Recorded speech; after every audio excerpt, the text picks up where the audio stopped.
Throughout human history, there have been moments of brilliance that defy our understanding of technological progression. Ancient devices discovered in ruins that shouldn't exist.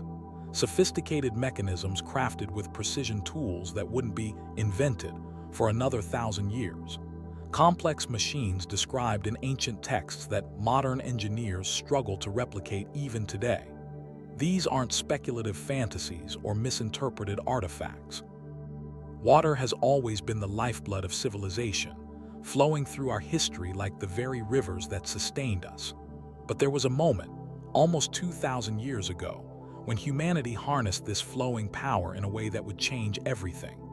The Romans, those master engineers of the ancient world, created something that historians now believe may have been the spark of the first industrial revolution, long before steam engines and coal mines ever existed. I'm talking about the watermill, but not just any watermill. The complex, interconnected systems of the Roman era that hint at technological capabilities far beyond what we typically credit to the ancient world. The story begins in a place called Barbegal in southern France. Here, archaeologists discovered something that defied all expectations, a massive water-powered grain mill complex dating back to the 2nd century. Imagine 16 separate water wheels arranged in 2 parallel rows of 8, cascading down a hillside like a massive wooden staircase. Each wheel turning with the relentless force of diverted river water, each connected to stone grinders that could process an estimated 4.5 tons of flour every single day. That's enough to feed over 10,000 people. This wasn't just a mill, this was a factory. But what makes Barbegal truly mysterious isn't just its size, it's the sophisticated engineering that went into building it. The Romans created an aqueduct system that diverted water precisely where it needed to go, maintaining perfect pressure through a series of carefully calculated channels. They developed gearing systems that could transfer rotational energy from horizontal to vertical with minimal loss of power. They even designed automatic feeding mechanisms that would continuously supply grain to the grinding stones without human intervention. This level of engineering complexity suggests something profound that historians are only now beginning to fully appreciate. The Romans weren't just dabbling in mechanical power, they were on the verge of an industrial revolution of their own. They had cracked the code of converting natural energy into mechanical work on a massive scale. And yet, this revolution never fully materialized. The question that haunts historians is simple but profound: why? Some scholars believe the answer lies in the availability of slave labor. Why invest in complex machines when human labor was abundant and cheap? But this explanation falls short when you consider the scale of operations at places like Barbegal. No amount of human labor could match the efficiency of those 16 massive water wheels working in concert day and night. A more intriguing theory is that the knowledge was simply lost, buried beneath the collapse of the Western Roman Empire and the chaos that followed. The technical expertise required to build and maintain such complex machinery disappeared as the engineers who understood it died without passing on their knowledge. Centuries of accumulated wisdom, gone in a historical instant. But there's another possibility, one that challenges our entire understanding of ancient technological development. What if the Romans had advanced even further than Barbegal suggests? What if there were other, even more sophisticated applications of water power that have been lost to time? The Antikythera mechanism, discovered in a Mediterranean shipwreck and dating to the 1st century BCE, gives us a glimpse of just how sophisticated ancient mechanical knowledge could be. This device, with its complex system of bronze gears, could predict astronomical positions and eclipses with remarkable accuracy.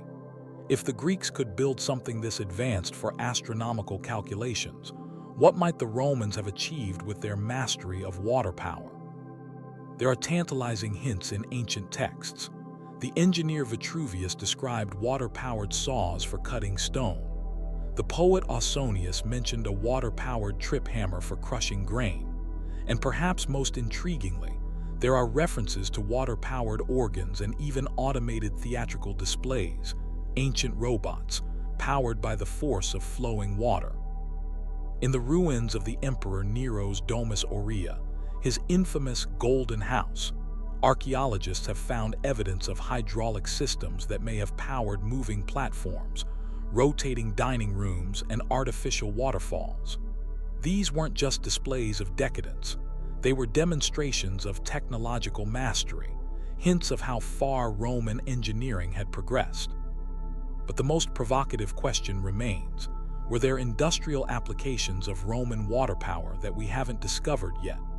Imagine water-powered looms producing textiles at unprecedented rates, hydraulic systems automatically sorting and processing materials, or mechanical production lines creating standardized goods. All of these are theoretically possible with the level of engineering expertise the Romans demonstrably possessed. Some historians point to the curious lack of technological progress between the height of Roman engineering and the industrial revolutions of the 18th and 19th centuries. There's an unsettling gap, as if humanity took a 1700-year detour before rediscovering principles that were already known. What if the answers were there all along, buried in collapsed aqueducts and abandoned mills? The water-powered sawmill at Hierapolis in modern-day Turkey offers another tantalizing clue. Dating to the 3rd century CE, this ingenious device used a water wheel connected to a crank mechanism to move a saw blade back and forth, automatically cutting stone blocks with precision previously thought impossible without modern power tools. This wasn't primitive technology. This was mechanical automation that wouldn't be seen again until the European Renaissance. Archaeological evidence suggests that these water-powered stone saws were capable of cutting even the hardest marble with remarkable precision. Tons of material could be processed daily, far beyond what manual labor could achieve. The perfect cut marks visible on ancient Roman buildings may not have been the result of countless hours of slave labor, but rather the output of sophisticated machines that have since disappeared from our historical record. There's evidence that in some regions of the empire, these water-powered systems weren't isolated curiosities, but part of interconnected industrial complexes.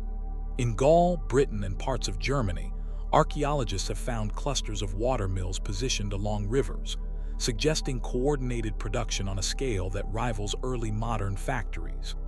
These weren't just grinding grain. They were processing minerals, fulling cloth, hammer forging metal, and sawing wood and stone. The Romans had even developed a primitive form of mass production. At pottery workshops throughout the empire, evidence suggests standardized forms and dimensions that would allow for interchangeable parts, a concept typically credited to the Industrial Revolution. Water power may have played a crucial role in this standardization, providing the consistent energy needed for uniform production.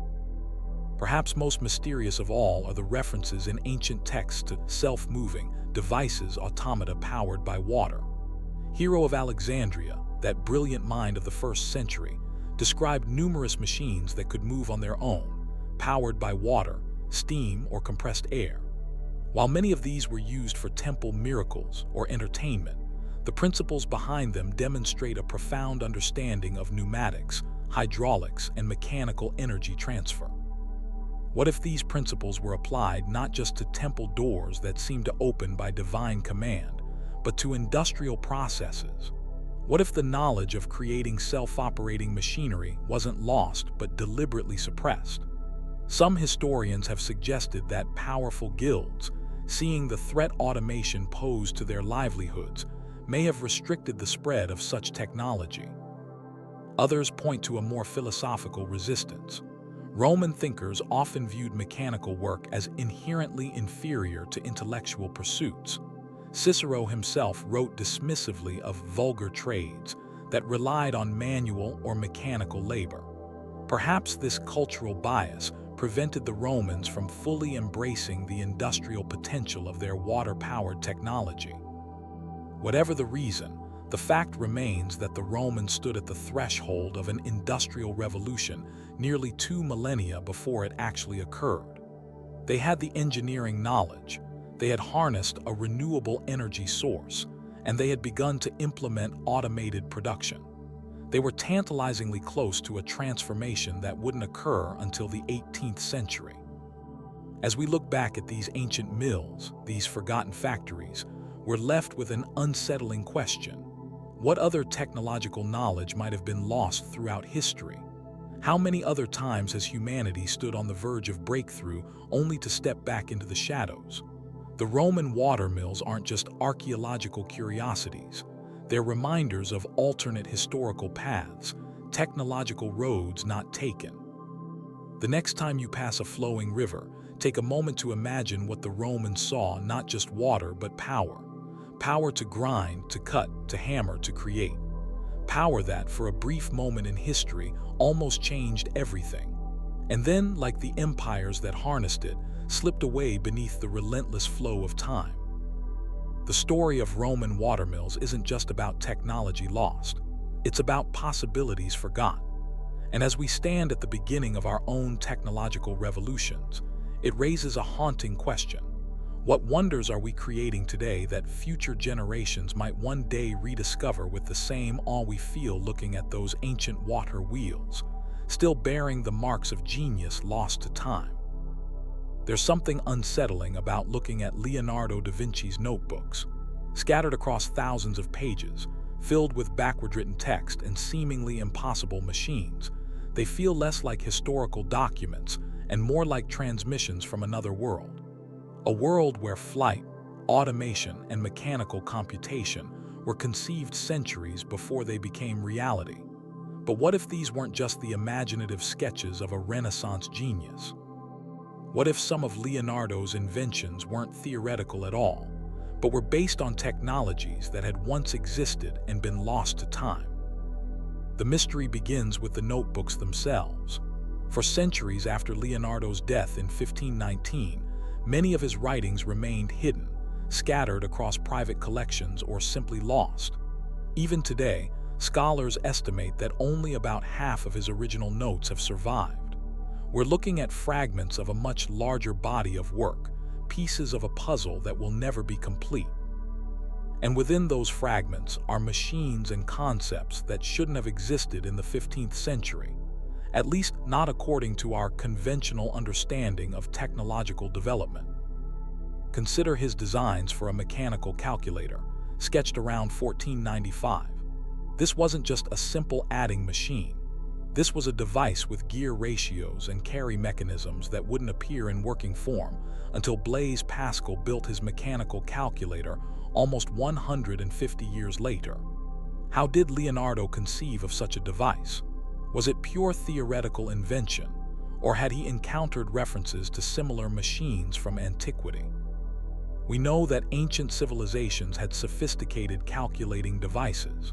The Antikythera mechanism, dating from the 1st century BCE, demonstrates that the Greeks possessed an understanding of complex gear work capable of astronomical calculations. But the knowledge of how to build such devices was thought to have been lost for centuries before Leonardo's time. Yet somehow, this self-educated artist from Vinci conceived of similar mechanical principles independently, or perhaps rediscovered them. Even more perplexing are Leonardo's sketches of flying machines. While most famous for his ornithopter designs, which mimicked bird flight with flapping wings, his notebooks also contain something far more advanced: detailed studies of gliding flight that demonstrate a surprisingly modern understanding of aerodynamics. His observations on air resistance, wing loading, and center of gravity were so accurate that when modern engineers built gliders based on his designs in the late 20th century, they actually flew. Leonardo wrote, "Once you have tasted flight, you will forever walk the earth with your eyes turned skyward, for there you have been, and there you will always long to return." These don't sound like the words of a man theorizing about an impossible dream. They sound like someone who had experienced something profound. But how could he have known the sensation of flight 400 years before the Wright brothers? Some historians point to evidence that Leonardo may have built working models of his glider designs and tested them from the hills of Tuscany. Others suggest he may have constructed full-sized versions capable of carrying a human passenger for short distances. But these explanations feel insufficient when confronted with the depth of his aerodynamic understanding. It's as if he possessed knowledge that shouldn't have existed yet. There's a passage in Leonardo's notebooks where he refers to studying the ancient machines. What ancient machines? The conventional history of technology doesn't account for flying devices before the modern era. Yet Leonardo sketched not just one flying machine concept, but dozens, from helicopter-like aerial screws to ornithopters, parachutes, and fixed-wing gliders. Each drawing reveals an evolution of thought, refinements based on what appears to be practical testing rather than mere speculation. Perhaps even more mysterious are Leonardo's designs for robots and automated machines. In 1495, he designed a mechanical knight, a humanoid automaton that could sit up, wave its arms, move its head, and open and close its jaw. The design was so sophisticated that when modern roboticists built it according to his plans in the 2000s, it worked perfectly. This wasn't crude animation.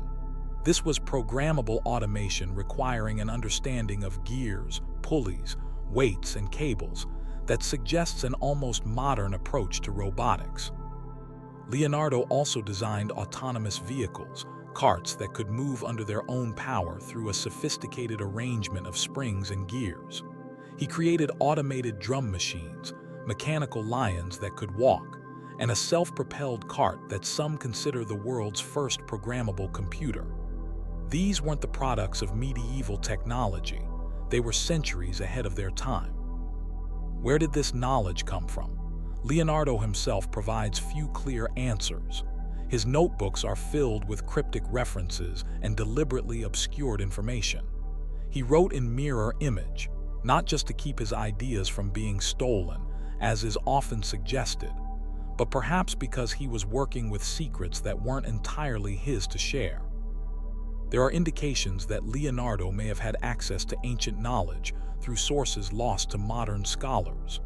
During his lifetime, the Library of Constantinople still contained thousands of manuscripts from antiquity that would later be destroyed. Leonardo had connections to Greek scholars who had fled Constantinople after its fall to the Ottoman Empire. Could these refugees have brought with them knowledge of technologies long forgotten? Leonardo also had access to the private libraries of his patrons, including the Medici family, who were known collectors of ancient manuscripts. There are records of Leonardo studying texts that no longer exist, works of Archimedes, hero of Alexandria, and other ancient engineers whose full works have been lost to time. Adding to the mystery is Leonardo's connection to secret societies. There's compelling evidence that he was associated with groups like the Priory of Sion and various Hermetic orders that claimed to preserve ancient knowledge. His close friend Luca Pacioli was deeply involved in esoteric mathematics and mystical geometry. Together, they explored mathematical principles that went far beyond the established knowledge of their time.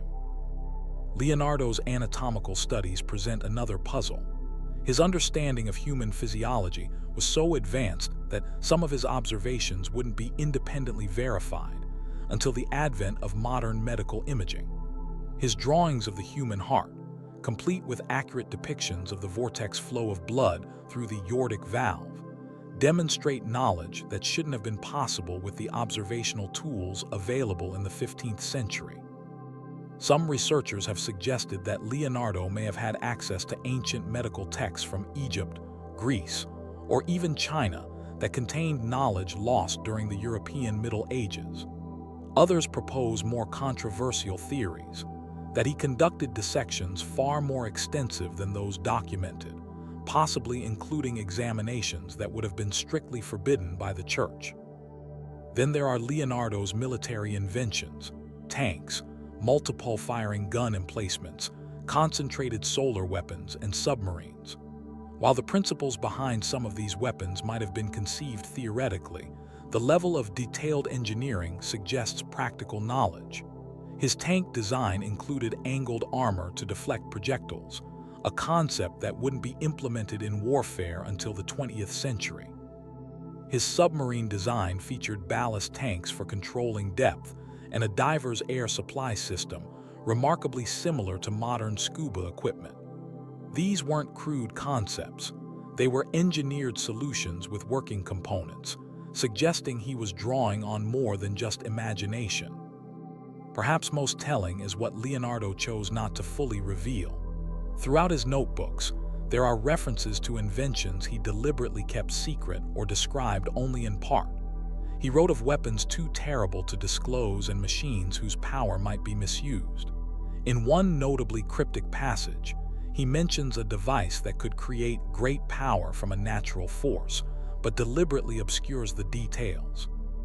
Some of his notes contain what appear to be coded messages or deliberate errors, as if he wanted only certain readers to understand the true principles behind his inventions.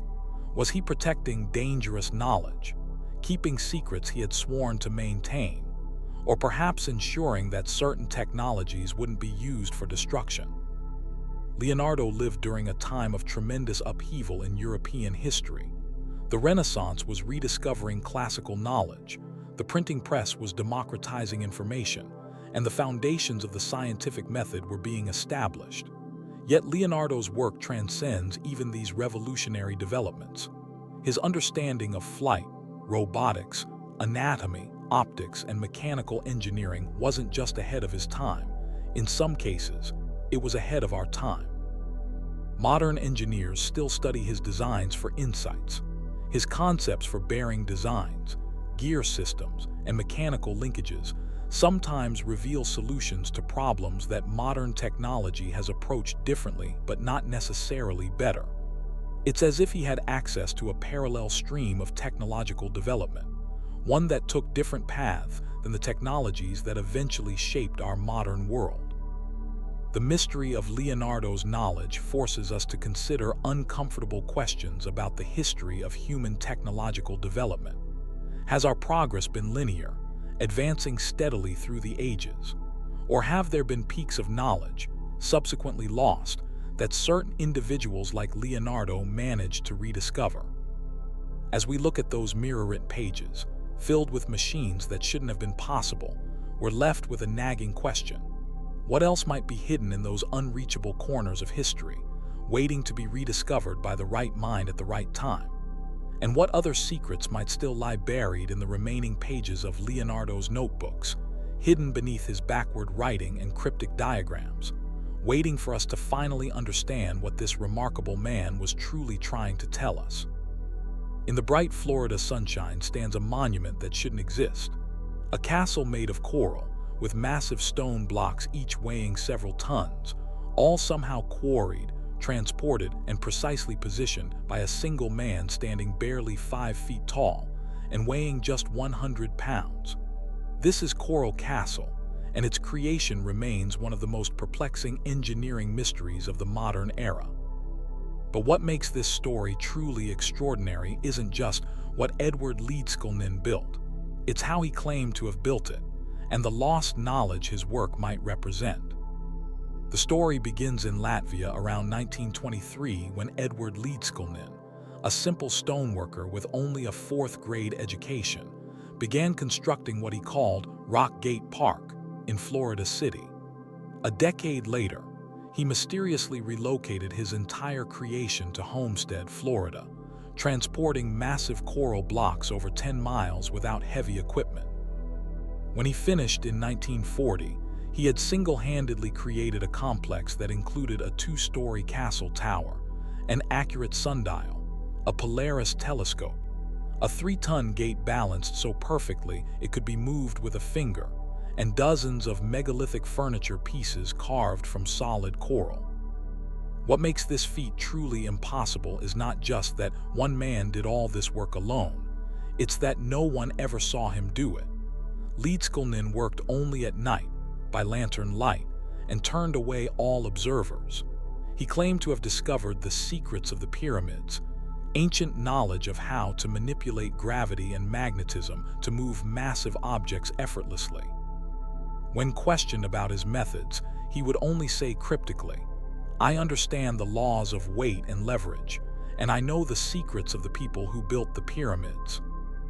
Those who caught glimpses of his work reported something extraordinary, massive coral blocks appearing to float through the air like balloons. Local children claimed they peeked through the walls one night and saw Leedskalnin placing his hands on the stones, which then rose and moved as if weightless. When pressed for explanations, Leedskalnin would only say, "I have discovered the secrets of the pyramids and have found out how the Egyptians and the ancient builders in Peru, Yucatan, and Asia, with only primitive tools, raised and set in place blocks of stone weighing many tons." What makes these claims more than just the boasts of an eccentric stoneworker is the physical evidence that remains. The precision of Coral Castle is staggering. The stones fit together with such exactness that no mortar was needed, yet no light passes between them. The massive gate, weighing over 3 tons, was engineered to pivot with just the touch of a finger until it was damaged in 1986. Engineers who examined it found that Leedskalnin had drilled a hole through the stone and inserted a metal shaft that rested on a truck bearing, creating a nearly frictionless pivot point that modern engineers consider a masterpiece of precision. Even more puzzling is a device that Leedskalnin built and later dismantled, what witnesses described as a perpetual motion machine. He would occasionally demonstrate this contraption, which reportedly consisted of magnets arranged in a specific pattern around a flywheel. According to observers, once started, the wheel would continue spinning indefinitely without any apparent power source. Leedskalnin called it his magnetic current generator, and some believe it was the key to his stone-moving technique. Among his few possessions found after his death in 1951 were unusual wire coils and magnetized pieces of metal. More tellingly, he had published several pamphlets, including Magnetic Current and Mineral, Vegetable, and Animal Life, which outlined his unorthodox theories about magnetism. These writings describe a concept of magnetism fundamentally different from conventional physics. One, where all matter consists of individual magnets that can be manipulated through the proper application of magnetic current. Leedskalnin wrote, "The real magnet is the substance that is circulating in the metal. Each particle in the substance is an individual magnet by itself, and both north and south pole individual magnets. They are so small that they can pass through anything. They pass through the Earth from pole to pole." This description bears a striking resemblance to modern quantum physics concepts that wouldn't be developed until decades after his death. Some researchers believe Leedskalnin had rediscovered principles of diamagnetism and acoustic levitation, technologies now being explored at the cutting edge of physics. Diamagnetism is the property of certain materials to create a magnetic field in opposition to an externally applied magnetic field, potentially creating repulsion strong enough to levitate objects. Acoustic levitation uses sound waves to create standing wave patterns that can suspend small objects in midair. Could Leedskalnin have combined these principles in a way modern science hasn't yet replicated? Some point to his background as significant. Though barely educated formally, he grew up in Latvia near ancient megalithic sites and had studied the work of earlier scientists obsessed with magnetism and gravity, including Nikola Tesla, with whom some believe he corresponded. Adding to the mystery is a strange device photographed at Coral Castle during Leedskalnin's lifetime, a box-like apparatus mounted on a tripod and pointed at the stones. Some have suggested this was an acoustic or magnetic resonator used to alter the weight of the massive coral blocks. Leedskalnin himself called it his perpetual motion holder and was photographed using it during his construction work. Perhaps most intriguing are the similarities between Coral Castle and ancient megalithic structures around the world. The precision stonework, the astronomical alignments, and the seemingly impossible transportation and placement of massive stones are hallmarks of sites like Sacsayhuaman in Peru, Baalbek in Lebanon, and the Egyptian pyramids. Had Leedskalnin truly rediscovered techniques used by these ancient builders? There are tantalizing connections. Leedskalnin was obsessed with astronomy, and many features of Coral Castle are aligned with celestial bodies. His 25-ton telescope is perfectly positioned to sight the North Star. His sundial is accurate to within 2 minutes. These astronomical alignments mirror those found at ancient sites worldwide, suggesting a shared knowledge base. Modern attempts to explain Leedskalnin's methods have fallen short. Some suggest he used conventional block and tackle systems, but experts point out that even with such tools, moving 30-ton blocks would require mechanical advantage beyond what a single person could manage. Others propose he used trees as levers and fulcrums, but this doesn't explain the precision placement or how the stones were initially lifted.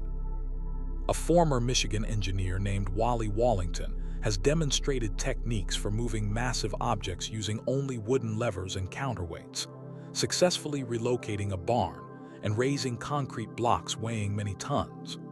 While impressive, even these methods would be extremely difficult for a man of Leedskalnin's small stature working entirely alone, especially at night by lantern light. The most compelling theories focus on Leedskalnin's writings about magnetism and electricity. He described a world where everything is made of individual magnets that could be manipulated by properly applied magnetic current. He wrote extensively about what he called the real cosmic force, an energy he believed permeated the universe and could be harnessed. Some researchers have connected his theories to the work of Victor Schauberger, an Austrian naturalist who developed theories about implosion energy and diamagnetism around the same time Leedskalnin was building Coral Castle. Both men described similar concepts about harnessing natural energies in ways conventional science didn't recognize. Perhaps most telling is what happened after Leedskalnin's death. According to local accounts, government officials confiscated many of his tools and writings. His mysterious black box device disappeared. Some of his research papers vanished. What was in those materials that warranted such attention? In recent years, physicists exploring acoustic levitation have successfully levitated small objects and even small animals using precisely tuned sound waves. NASA has experimented with acoustic levitation for handling materials in space. Could Leedskalnin have discovered a way to scale this technology using principles we have yet to fully understand? There are those who believe Leedskalnin's secret lay in something even more fundamental, a comprehensive understanding of the Earth's magnetic field and its fluctuations. They point to his careful observations of celestial bodies and the fact that he worked primarily at night, when certain magnetic conditions might be more favorable. Some even suggest he chose his location in Florida specifically for its unique geomagnetic properties. What makes the Coral Castle mystery so compelling isn't just the impossibility of its construction. It's the implications of Leedskalnin's claimed methods. If he truly discovered a way to manipulate gravity or magnetism to move massive objects with ease, he may have rediscovered knowledge that could revolutionize construction, transportation, and energy production. And yet, like so many lost technologies throughout history, the secret seems to have died with its discoverer. Leedskalnin took his methods to the grave, leaving behind only cryptic writings and a monument that defies conventional explanation. The castle stands as a puzzle of massive stone blocks, each one silently challenging us to rediscover what this solitary man somehow knew.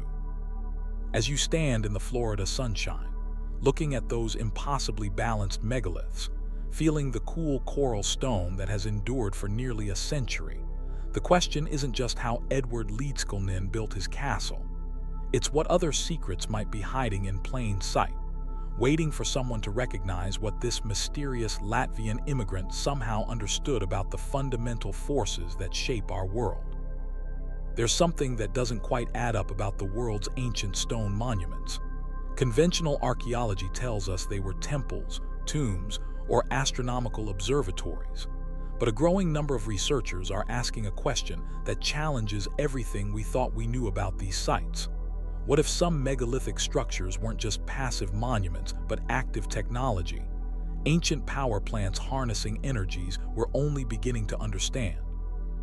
It sounds like the plot of a science fiction novel, yet the evidence supporting this hypothesis is surprisingly substantial and continues to accumulate. From the Great Pyramid of Giza to Stonehenge, from Puma Punku to Göbekli Tepe, certain architectural and material features appear with such consistency that some researchers believe they point to a functional purpose beyond religious ceremony or astronomical alignment. The modern origins of this theory can be traced to the 1970s, when researchers like Christopher Dunn, a master craftsman and engineer, began examining the Great Pyramid not as a pharaoh's tomb, but as a sophisticated machine. Dunn's analysis revealed precision that would be challenging even with modern tools. Perfectly flat surfaces cut to within 1/10,000th of an inch, core drill holes with a spiral feed mark, indicating a drill penetration rate of 1/10th of an inch per revolution of the drill. These aren't the marks of primitive copper tools, but evidence of advanced machining technologies. But the real mystery goes deeper than precise stonework. The Great Pyramid's internal structure includes features that make little sense for a tomb, but align perfectly with the requirements of an energy-generating device. The Grand Gallery, with its precise corbelled walls, resembles a sound chamber designed to amplify and direct acoustic energy. The so-called Queen's Chamber contains evidence of chemicals that, when combined with the limestone's calcium carbonate, could potentially create a hydrogen reaction. The King's Chamber, built from precisely cut granite blocks containing high amounts of quartz crystal, sits at the mathematical center of the structure. Why would these features matter? Quartz crystal exhibits what scientists call the piezoelectric effect. When compressed or vibrated, it generates an electrical charge. Granite, rich in quartz, shares this property. The entire pyramid, built on a limestone plateau with underground aquifers, sits atop a natural source of flowing water that could generate electrical current through triboelectric effect, the same principle behind hydroelectric power today. Even more intriguing is the pyramid's original outer casing of polished white limestone, which would have made it highly reflective and electrically insulative. Some researchers believe this casing, combined with the internal chamber's arrangement, created a structure capable of concentrating electromagnetic energy within its core while simultaneously resonating with the Earth's natural frequency, approximately 7.8 Hz, or what's known as the Schumann resonance. This isn't just speculation based on architecture. In 2018, researchers from ITMO University in Russia and the Laser Center of the German Rostock University published a peer-reviewed paper demonstrating that the Great Pyramid can focus electromagnetic energy in its internal chambers and under its base. The researchers concluded that the Great Pyramid might be used as a lens to focus electromagnetic energy, though they stopped short of claiming this was its original purpose. But the Great Pyramid isn't the only ancient structure showing signs of potential energy technology. Half a world away, at Puma Punku in Bolivia, we find H-shaped blocks carved from extremely hard diorite with such precision that they fit together perfectly despite weighing many tons each. These blocks contain small drilled channels and perfect right angles that would be challenging to create even with modern machine tools. More puzzling still, some of the stones contain traces of gold and copper, materials known for their electrical conductivity. At sites like Ollantaytambo in Peru, massive stone blocks appear to have been fused together at a molecular level, a technique modern stonemasons cannot replicate. Analysis of these fused joints shows evidence of intense heat far beyond what would be achievable with ancient fire technologies. Some researchers suggest this could indicate the use of concentrated electromagnetic energy, perhaps the very energy these structures were designed to generate. Then there's Göbekli Tepe in Turkey, dating back nearly 12,000 years. supposedly before the invention of agriculture or pottery. Yet its perfectly shaped limestone pillars are arranged in precise circular patterns that, when mapped, create electromagnetic field patterns similar to those generated by modern energy coils. Ground-penetrating radar has revealed an extensive network of underground chambers and channels beneath the site that some researchers believe could have functioned as waveguides for electromagnetic energy. Even Stonehenge, long viewed as a simple astronomical calendar, reveals peculiar properties when examined through the lens of energy technology.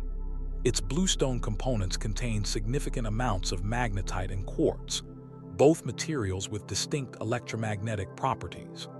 The circular arrangement of stones creates what electrical engineers would recognize as a resonant cavity, potentially capable of amplifying natural earth energies. Tests conducted at the site have recorded unusual electromagnetic readings, particularly during sunrise and certain astronomical alignments. What makes this hypothesis particularly compelling is the growing evidence that many of these sites are connected by what some researchers call ley lines, straight paths that link ancient monuments across vast distances. When mapped globally, these lines create a grid-like pattern remarkably similar to the energy distribution networks of modern power systems. Could these have been energy transmission lines, carrying power between megalithic stations around the world? The materials used in these structures often contain unusual electrical or acoustic properties.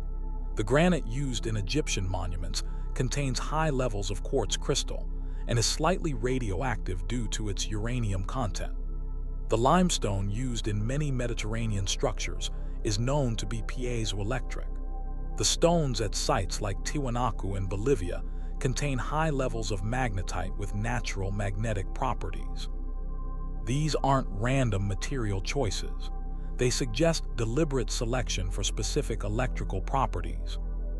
Some researchers have gone further, suggesting these structures may have worked together as a global wireless energy system, not unlike what Nikola Tesla envisioned in the early 20th century. Tesla's unrealized Wardenclyffe Tower was designed to transmit electrical energy wirelessly across great distances by creating a connection between the ionosphere and the ground. The positioning of many megalithic sites at key points on the Earth's natural electromagnetic grid suggests a similar understanding of planetary energy fields. When researchers have attempted to measure these energies, the results have been surprising. Teams using sensitive magnetometers have detected anomalous electromagnetic fluctuations at numerous ancient sites, particularly during sunrise or specific astronomical alignments. Acoustic tests have revealed that many megalithic chambers resonate at specific frequencies that match the theta and alpha waves of the human brain, potentially explaining the altered states of consciousness many people report experiencing at these locations. Could our ancestors have understood and harnessed energies that modern science is only beginning to recognize? The electromagnetic spectrum, after all, has always existed, even if humans only became aware of it in the 19th century.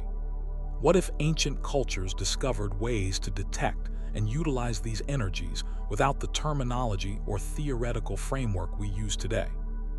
Some point to ancient texts as evidence.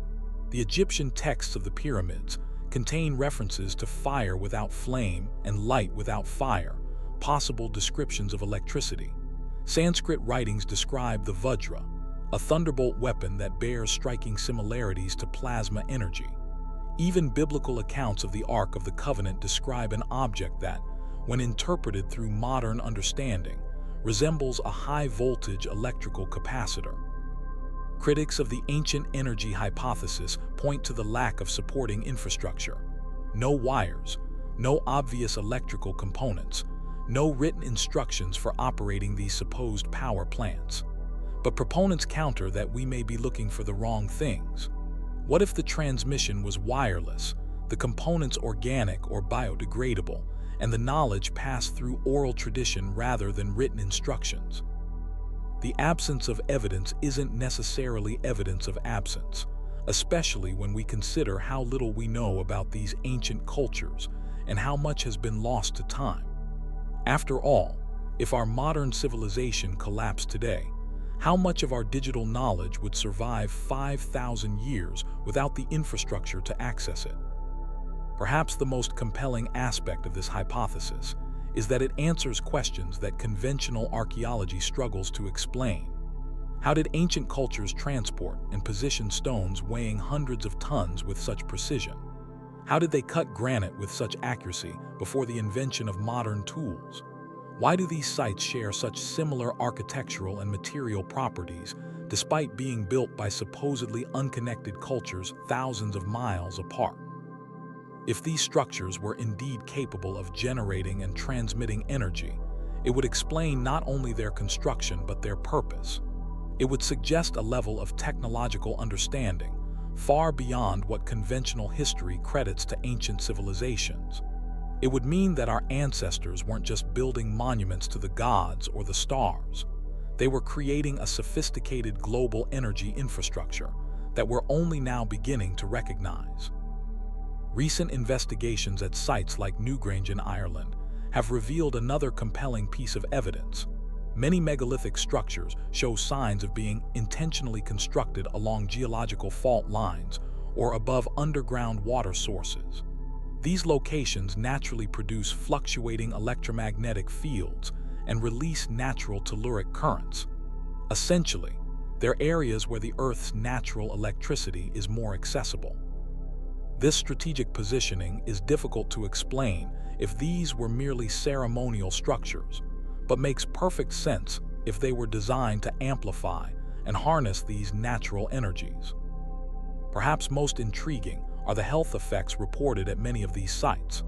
Visitors to places like the King's Chamber in the Great Pyramid or the inner circles of Stonehenge often report unusual sensations, heightened awareness, tingling sensations, or altered states of consciousness. Scientific measurements have confirmed these spaces contain unusual concentrations of negative ions and exhibit distinct electromagnetic signatures that affect human brainwave patterns. Were these just side effects of the energy generation, or were they intentional features designed to facilitate healing or expanded consciousness? The ancient Egyptians called the energy they believed flowed through the pyramids Sekka, which they described as a life force that could rejuvenate and heal. Traditional Chinese medicine identifies qi flowing along meridians in the human body, which can be manipulated for healing.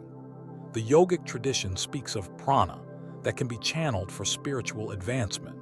Could all these traditions be describing the same subtle energies that these megalithic structures were designed to amplify? Some of the most compelling evidence comes from water analysis.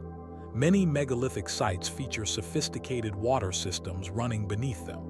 When researchers have analyzed water samples taken from these underground chambers, they've found unusual properties, altered molecular structure, increased electrical conductivity, and in some cases, measurable differences in surface tension. These are precisely the kinds of changes one would expect if water were being exposed to specific electromagnetic frequencies. There's also the curious historical record of lights and unexplained glows reported at various megalithic sites throughout history. Medieval accounts describe mysterious lights hovering around the tops of certain pyramids. Indigenous legends speak of eternal flames that burned without fuel in ancient temples. Even in modern times, unusual light phenomena have been documented at sites like Chichen Itza during specific astronomical alignments.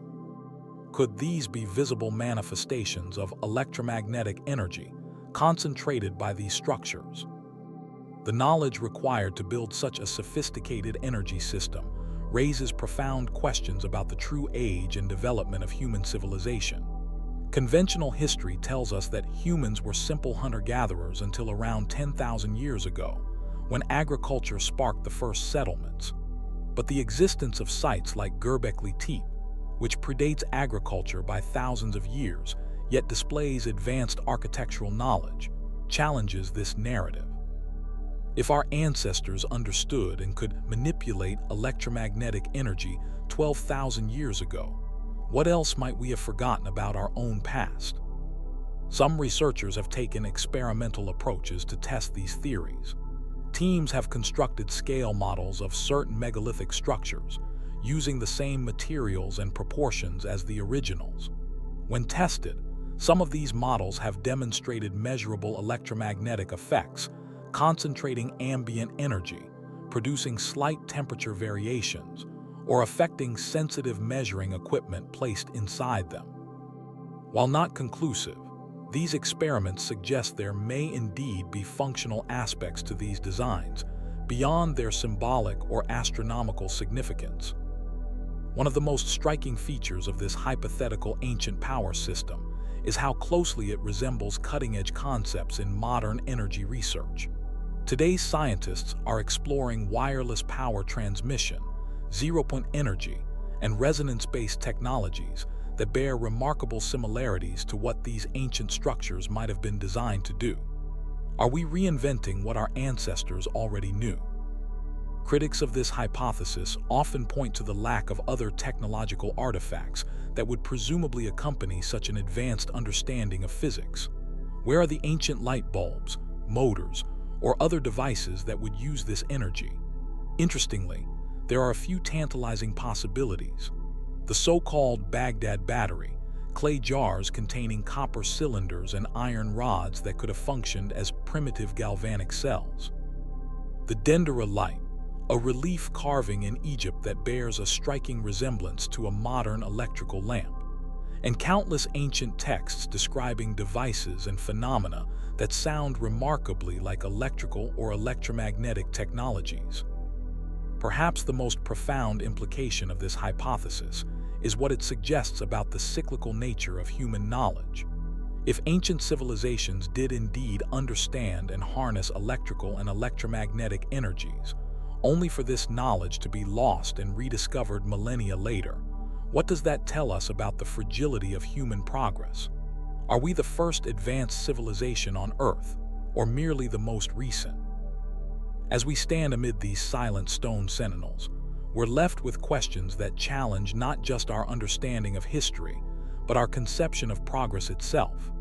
What if these weren't primitive attempts to appease the gods or mark the seasons, but sophisticated technologies built by people who understood aspects of the universe we're only beginning to rediscover?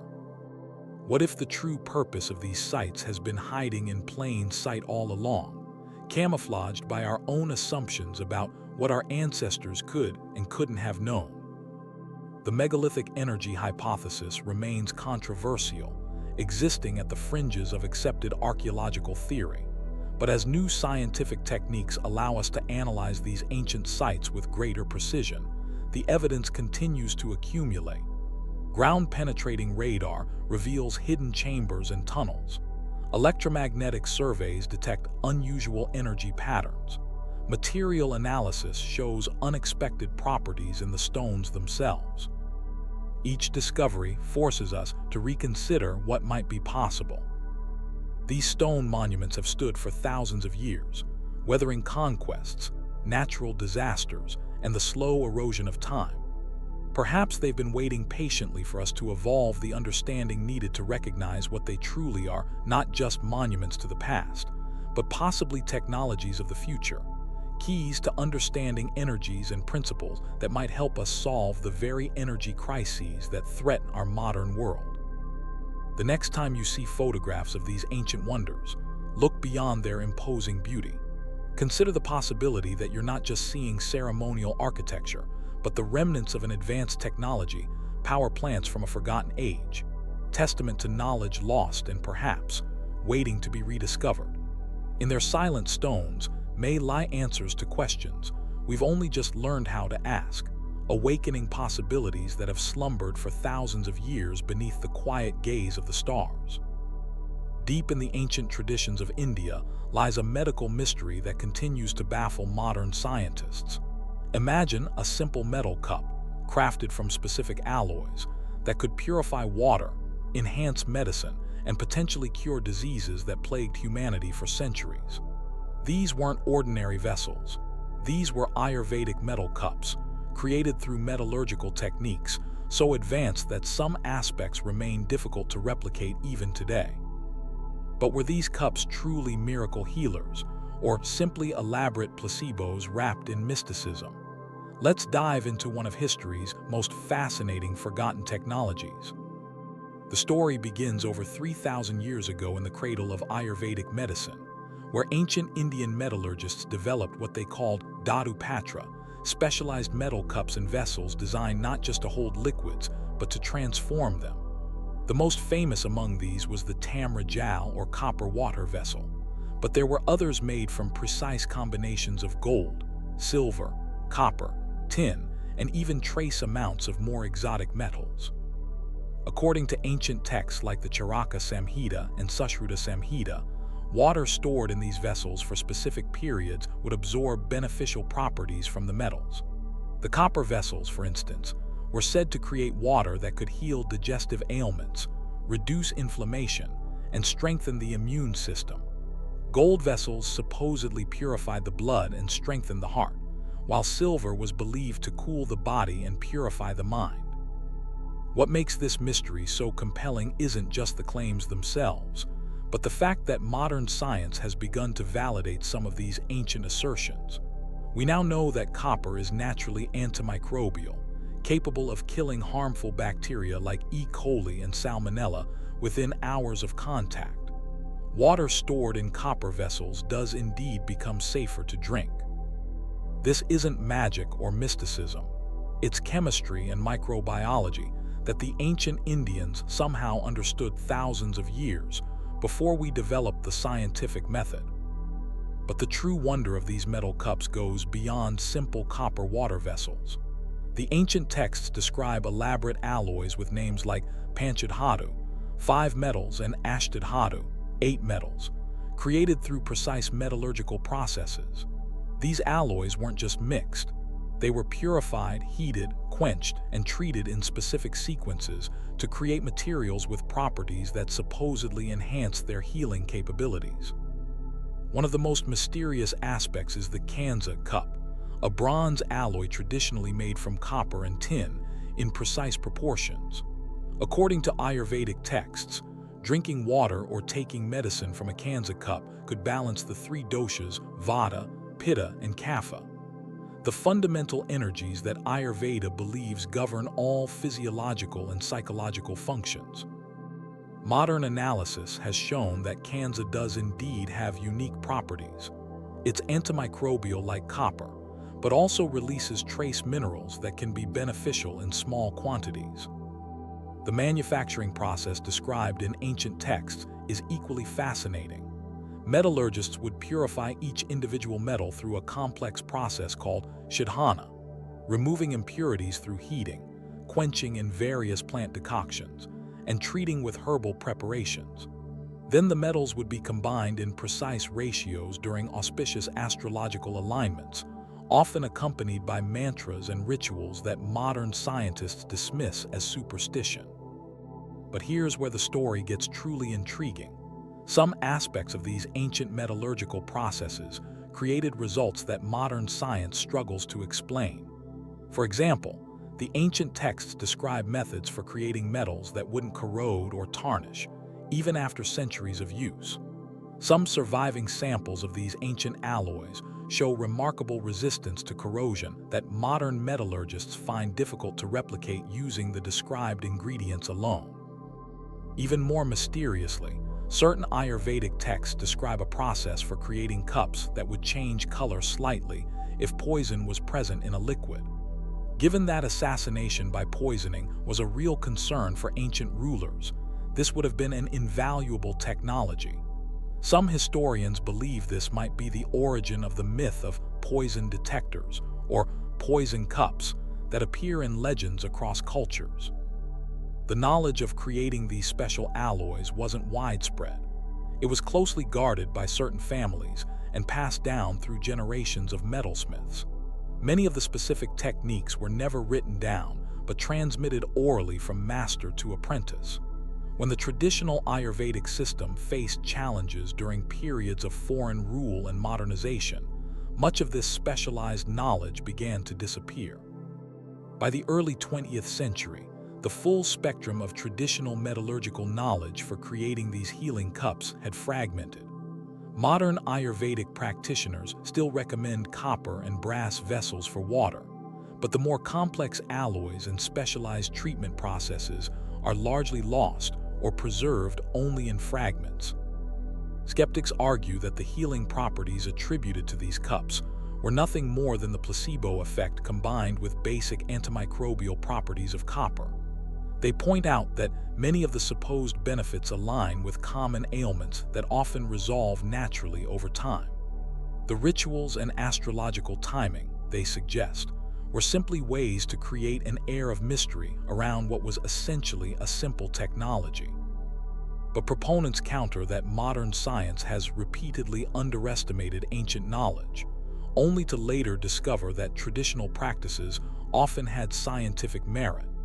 They point to the fact that copper's antimicrobial properties were unknown to Western science until the 19th century, yet ancient Indians had apparently discovered this effect thousands of years earlier. Some researchers have begun testing the efficacy of traditionally crafted metal cups against modern alternatives. In one small study conducted at a university in Bangalore, water stored in traditionally made Kansa cups showed lower bacterial counts than water stored in modern metal containers of similar composition. The traditional cups also seem to release beneficial minerals in more bioavailable forms, though the mechanism for this remains unclear. The mystery deepens when we consider the breadth of claims made about these vessels. According to ancient texts, different metals were prescribed for different conditions. Lead alloy cups, carefully purified through specific processes to remove toxicity, were supposedly beneficial for certain skin conditions. Iron cups were recommended for anemia and weakness. Silver was believed to enhance mental clarity and improve memory. Modern science would suggest that some of these metals, particularly lead, would be dangerous rather than beneficial. Yet archaeological evidence shows that these metals were indeed used medicinally in ancient India, and texts describe elaborate purification processes that might have altered their chemical properties or reduced their toxicity. Perhaps the most tantalizing possibility is that the ancient metallurgists had discovered ways to create what we would now call oligodynamic effects, the ability of small quantities of certain metals to exert a disproportionately large antimicrobial effect. This phenomenon, only discovered by modern science in the late 19th century, might explain how these ancient cups could have had genuine medical benefits beyond the placebo effect. What's certain is that these Ayurvedic metal cups represent a fascinating chapter in the story of human ingenuity. They remind us that knowledge sometimes follows a circular path discovered, forgotten, and rediscovered centuries later. They challenge our assumptions about what ancient civilizations knew and what they could achieve with technologies far removed from our modern laboratories. As we continue to unravel the secrets of these ancient healing vessels, we're left with tantalizing questions. What other lost knowledge might be hidden in ancient medical texts? What metallurgical secrets did those ancient Indian craftsmen take to their graves? And perhaps most intriguingly, could these ancient healing cups hold solutions to modern medical challenges that we've yet to rediscover? The next time you take a sip of water from a modern glass or plastic bottle, consider this. Thousands of years ago, people may have been drinking from vessels specifically engineered to enhance health at a molecular level. Whether science or myth, the story of Ayurvedic metal cups reminds us that the line between ancient wisdom and modern discovery is often thinner than we imagine. But the mysteries of ancient metallurgy extend far beyond the Indian subcontinent. Across the world, in the high mountain plateaus of Peru, another enigma awaits us, one written not in metal, but in stone. A puzzle that forces us to question what ancient peoples knew about the cosmos and how they acquired that knowledge. High in the Andean mountains, where the air grows thin and the stars seem close enough to touch, lie some of archaeology's most perplexing enigmas.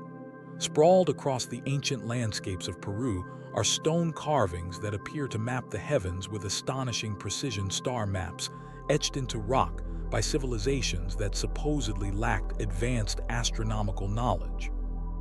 These carvings, scattered throughout sites like Machu Picchu, Nazca, and lesser-known locations in the Sacred Valley, represent one of the greatest unsolved mysteries of pre-Columbian America.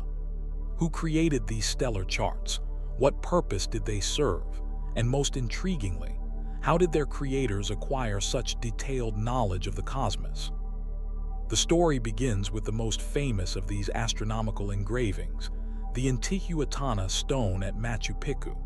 Often mistakenly called simply a sundial, this precisely carved granite monolith is actually something far more complex. The name Intihuatana translates roughly to hitching post of the sun, but archaeoastronomers have determined that its carefully angled surfaces and corners align not just with solar events like solstices and equinoxes, but with specific star patterns as well. When researchers mapped the angles and protrusions of the Intihuatana against star charts, they discovered something remarkable. The stone appears to mirror the night sky as it would have appeared around 1500 CE, with particular emphasis on the Pleiades star cluster, which held immense significance in Inca cosmology. But here's where the mystery deepens. Some elements of the stone align with stellar positions from much earlier periods, suggesting either incredible record-keeping or that the stone was based on far older astronomical knowledge. Less famous, but perhaps even more mysterious, are the celestial petroglyphs of Pucharo in the Amazonian lowlands of Peru. These intricate carvings, etched into a massive rock face, depict what appear to be constellations unknown to modern astronomy. Some researchers believe they represent star patterns as they would have appeared thousands of years ago, before the slow wobble of Earth's axis, known as precession, changed the apparent position of stars in our night sky. If true, this would mean the creators of the Pucharo petroglyphs possessed astronomical knowledge that should have been impossible for a culture without telescopes or written mathematical systems to acquire. How could they track stellar positions across millennia? What technology or methodologies allowed them to record such subtle celestial movements? Even more perplexing are the star maps found at Quillarumiak, whose name literally translates to Rock of the Moon. This site features a massive white limestone outcrop covered with carvings that appear to represent lunar phases alongside star patterns. Modern astronomical analysis suggests these carvings accurately depict complex celestial relationships, including the 18.6-year lunar standstill cycle, a sophisticated astronomical concept that European astronomers only fully understood centuries later. The precision of these carvings challenges our understanding of what ancient Peruvian civilizations should have been capable of. Without telescopes, without the mathematical notation systems developed in Europe and Asia, how did they create star maps of such accuracy? Some scholars suggest they may have used natural tubes formed in bamboo or rolled leaves as primitive telescopes, enhancing their view of distant stars. Others propose they may have developed methods of astronomical observation, lost to history, perhaps using pools of still water as reflecting surfaces to observe the night sky indirectly and with greater clarity. But the true enigma of Peru's stone star maps lies in what they tell us about ancient knowledge transmission. Many of these carvings show star patterns that would have been accurate thousands of years before they were created.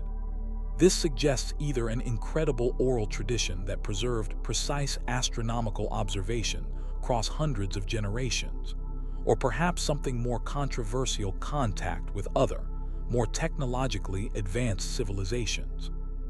This latter theory gained unexpected support when researchers discovered that some Peruvian star maps appear to show celestial objects that would have been invisible to the naked eye.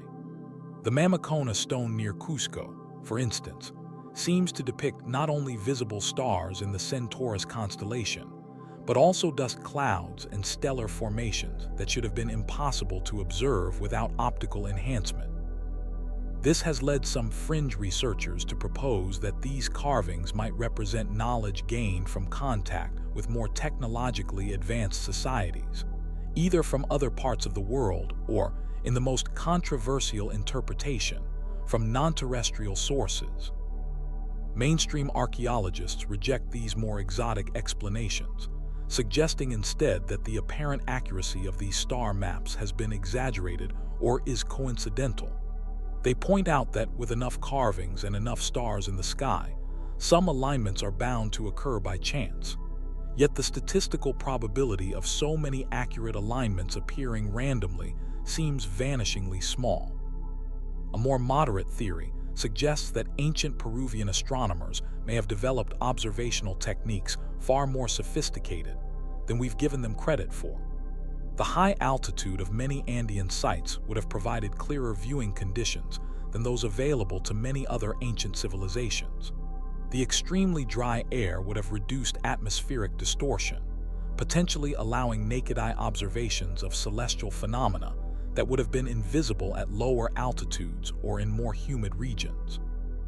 What makes these star maps particularly valuable is their durability. Unlike written astronomical records that could be destroyed by time, weather, or conquest, these stone carvings have endured for centuries, possibly millennia. They represent a form of knowledge preservation uniquely suited to the challenging environment of the Andes, where paper would quickly deteriorate and even metal would eventually corrode.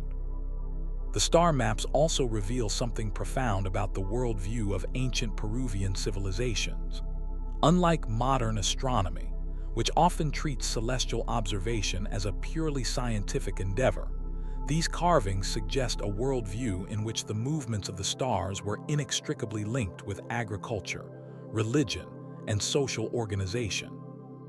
The positions of certain stars signaled when to plant crops, when to harvest, when to hold religious ceremonies, and even when to wage war or sue for peace. This integration of astronomy into daily life may explain the extraordinary effort invested in creating these precise stellar records. For these ancient societies, accurately tracking the stars wasn't merely an intellectual exercise. It was essential for survival and social cohesion. This practical necessity might have driven the development of observational techniques far more sophisticated than archaeologists have previously acknowledged. One of the most compelling but least studied aspects of Peru's star maps is their apparent connection to other megalithic astronomical sites around the world. Researchers have noted similarities between the astronomical alignments at Machu Picchu and those at Stonehenge, despite these cultures having no known contact. Both sites track solstices and equinoxes with remarkable precision. Both show evidence of lunar cycle tracking. And both demonstrate knowledge of stellar precession, the slow wobble in Earth's axis that causes star positions to shift over centuries. Could these similarities indicate some shared ancient astronomical knowledge that spread across continents? Or did different cultures independently develop similar methods for tracking celestial movements? The answer remains elusive, but the question highlights just how universal the human drive to understand the cosmos has been throughout history. The mystery of Peru's stone star maps continues to deepen as new sites are discovered, and more sophisticated analysis techniques are applied to known carvings. Using photogrammetry and 3D modeling, researchers have recently identified previously unnoticed patterns in the Quillarumiak carving that appear to track the movements of Venus with astonishing accuracy. These findings suggest we've only begun to decipher the astronomical knowledge encoded in these ancient stones. As we stand beneath the same stars that inspired ancient Peruvian astronomers to create their enigmatic carvings, we're left with tantalizing questions. What else might these stone star maps reveal about ancient knowledge? What techniques did their creators use to observe the cosmos with such precision? And what other astronomical secrets might still be hidden among the mist-shrouded peaks and valleys of the Andes, waiting to be discovered? While we ponder these celestial mysteries carved in stone, our journey through ancient enigmas continues. From the stars above to the practical technologies of daily life, we now turn to another remarkable lost art, one that created objects so beautiful and advanced that modern science still struggles to replicate them. In museums around the world, behind protective barriers and carefully controlled lighting, sit objects that seem ordinary at first glance. Glass cups, bowls, and vases created by Roman artisans nearly 2,000 years ago. But these aren't ordinary glass pieces.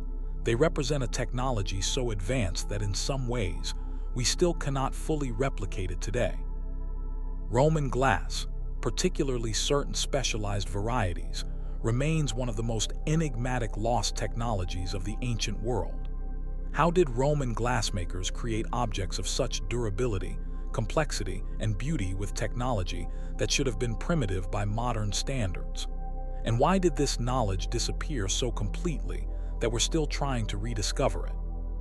The story begins in the 1st century CE, when Roman glassmaking underwent a revolution.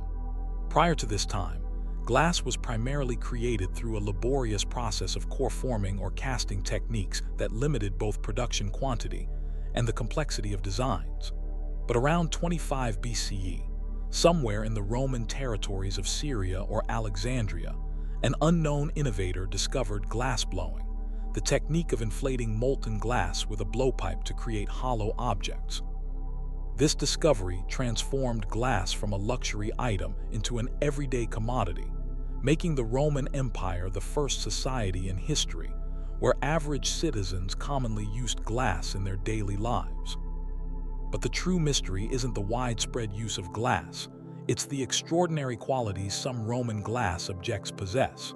Take, for example, the famous Lycurgus cup, currently housed in the British Museum. This 4th century drinking vessel appears green when lit from the outside but glows an eerie red when light is passed through it. For centuries, this dichroic effect baffled researchers. It wasn't until the 1990s, with the aid of electron microscopy, that scientists discovered the cause. The glass contains nanoparticles of gold and silver, precisely sized at about 50 nanometers, smaller than the wavelength of visible light. This discovery raised profound questions about Roman technological capabilities. How did ancient artisans, working without modern scientific understanding, create and control materials at the nanoscale? Modern scientists need electron microscopes and carefully controlled laboratory conditions to create similar effects. Yet Roman glassmakers somehow achieved this with ancient furnaces and hand tools. Even more remarkably, the concentration of gold in the Lycurgus cup is tiny, only around 40 parts per million, suggesting extraordinary precision in their metallurgical processes. Even more mysterious is the legendary flexible glass reportedly created during the reign of Emperor Tiberius. According to Pliny the Elder, a glassmaker presented the emperor with a glass bowl that wouldn't break when dropped. To demonstrate, he dented the vessel with a hammer, then easily repaired the damage.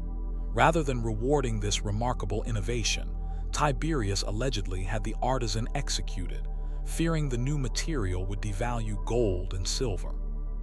While many historians dismiss this story as myth, recent discoveries suggest there might be truth behind the legend. In the 1990s, researchers examining fragments of Roman glass from archaeological sites in Israel found evidence of anomalous microstructures that would indeed have made the glass more resistant to shattering. Some samples showed an unusual layered structure at the microscopic level that would distribute impact forces more effectively than homogeneous glass. Other fragments contained trace elements and unusual cooling patterns, suggesting deliberate manipulation of the glass's physical properties.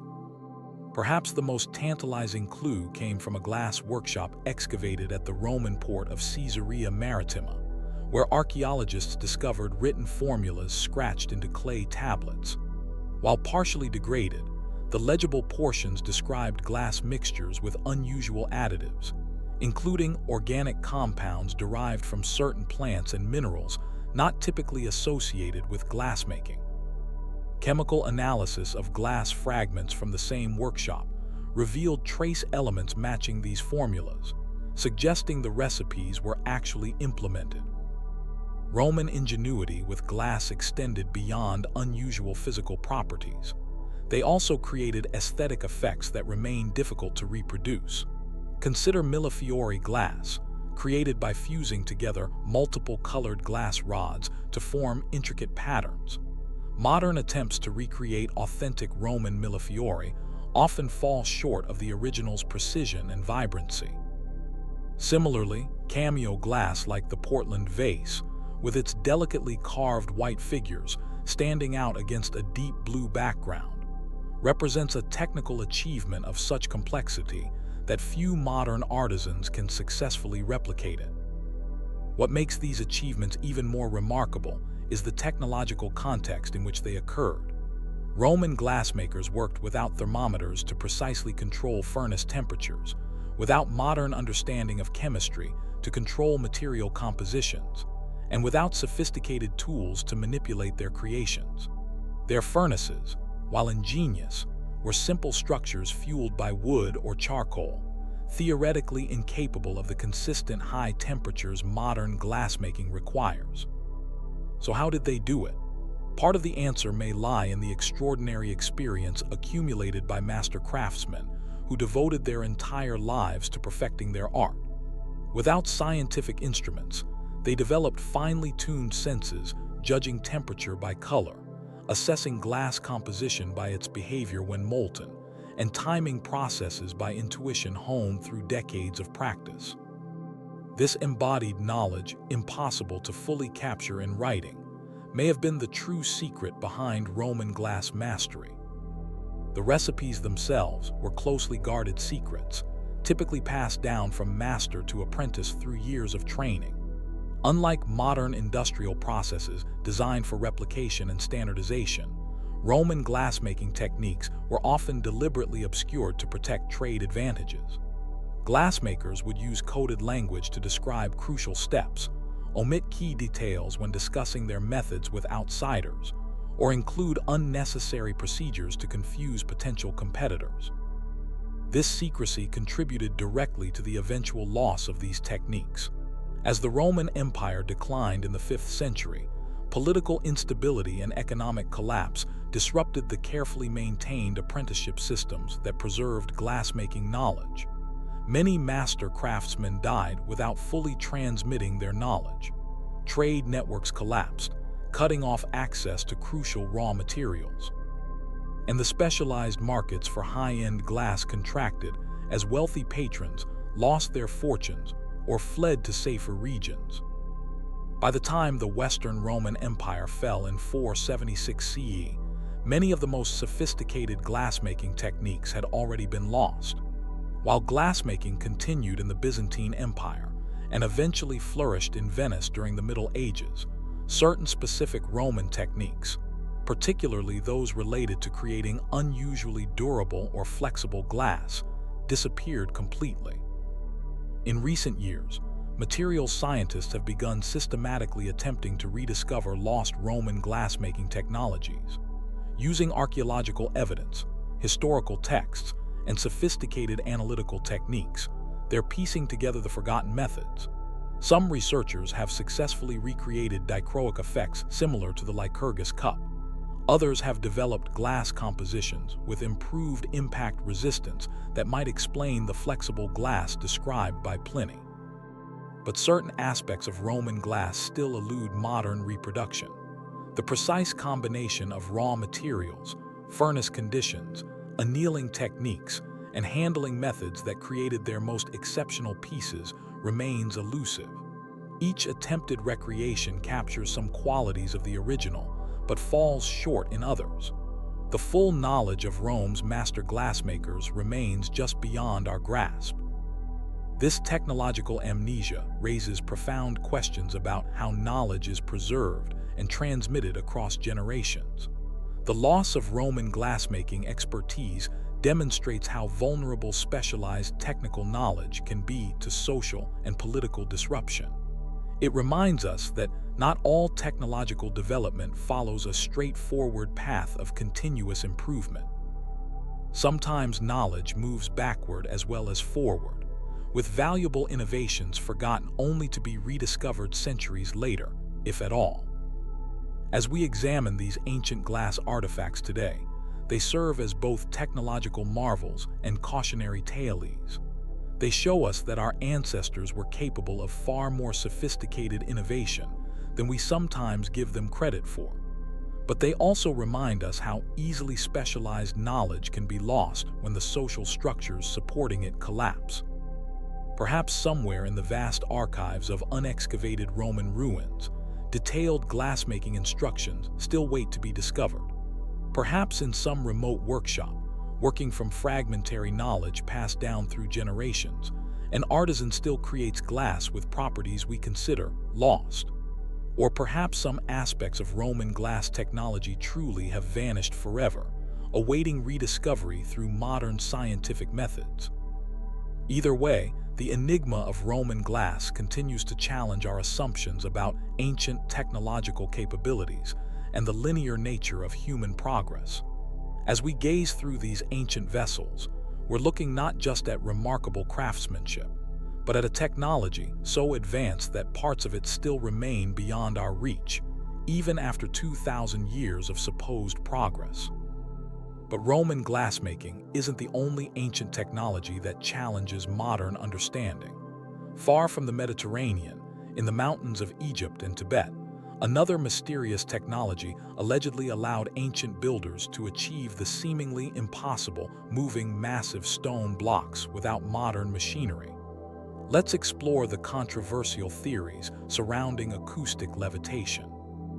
In the shadow of the Great Pyramid at Giza, a Swedish engineer named Olof Alexanderson stood puzzled in 1978, watching a local Egyptian man demonstrate something remarkable. The man placed a mixture of sand and small stones beneath a large rock, then produced a peculiar rod-like instrument. When he began to operate this device, it emitted a pulsating sound that caused the sand to shift and vibrate. To Alexanderson's astonishment, the heavy stone above began to move, seemingly with minimal effort, as if suddenly lighter. When questioned about this technique, the man allegedly replied that this was how his ancestors had moved the massive blocks of the pyramids, not with countless laborers and ramps as conventional archaeology suggests, but with sound.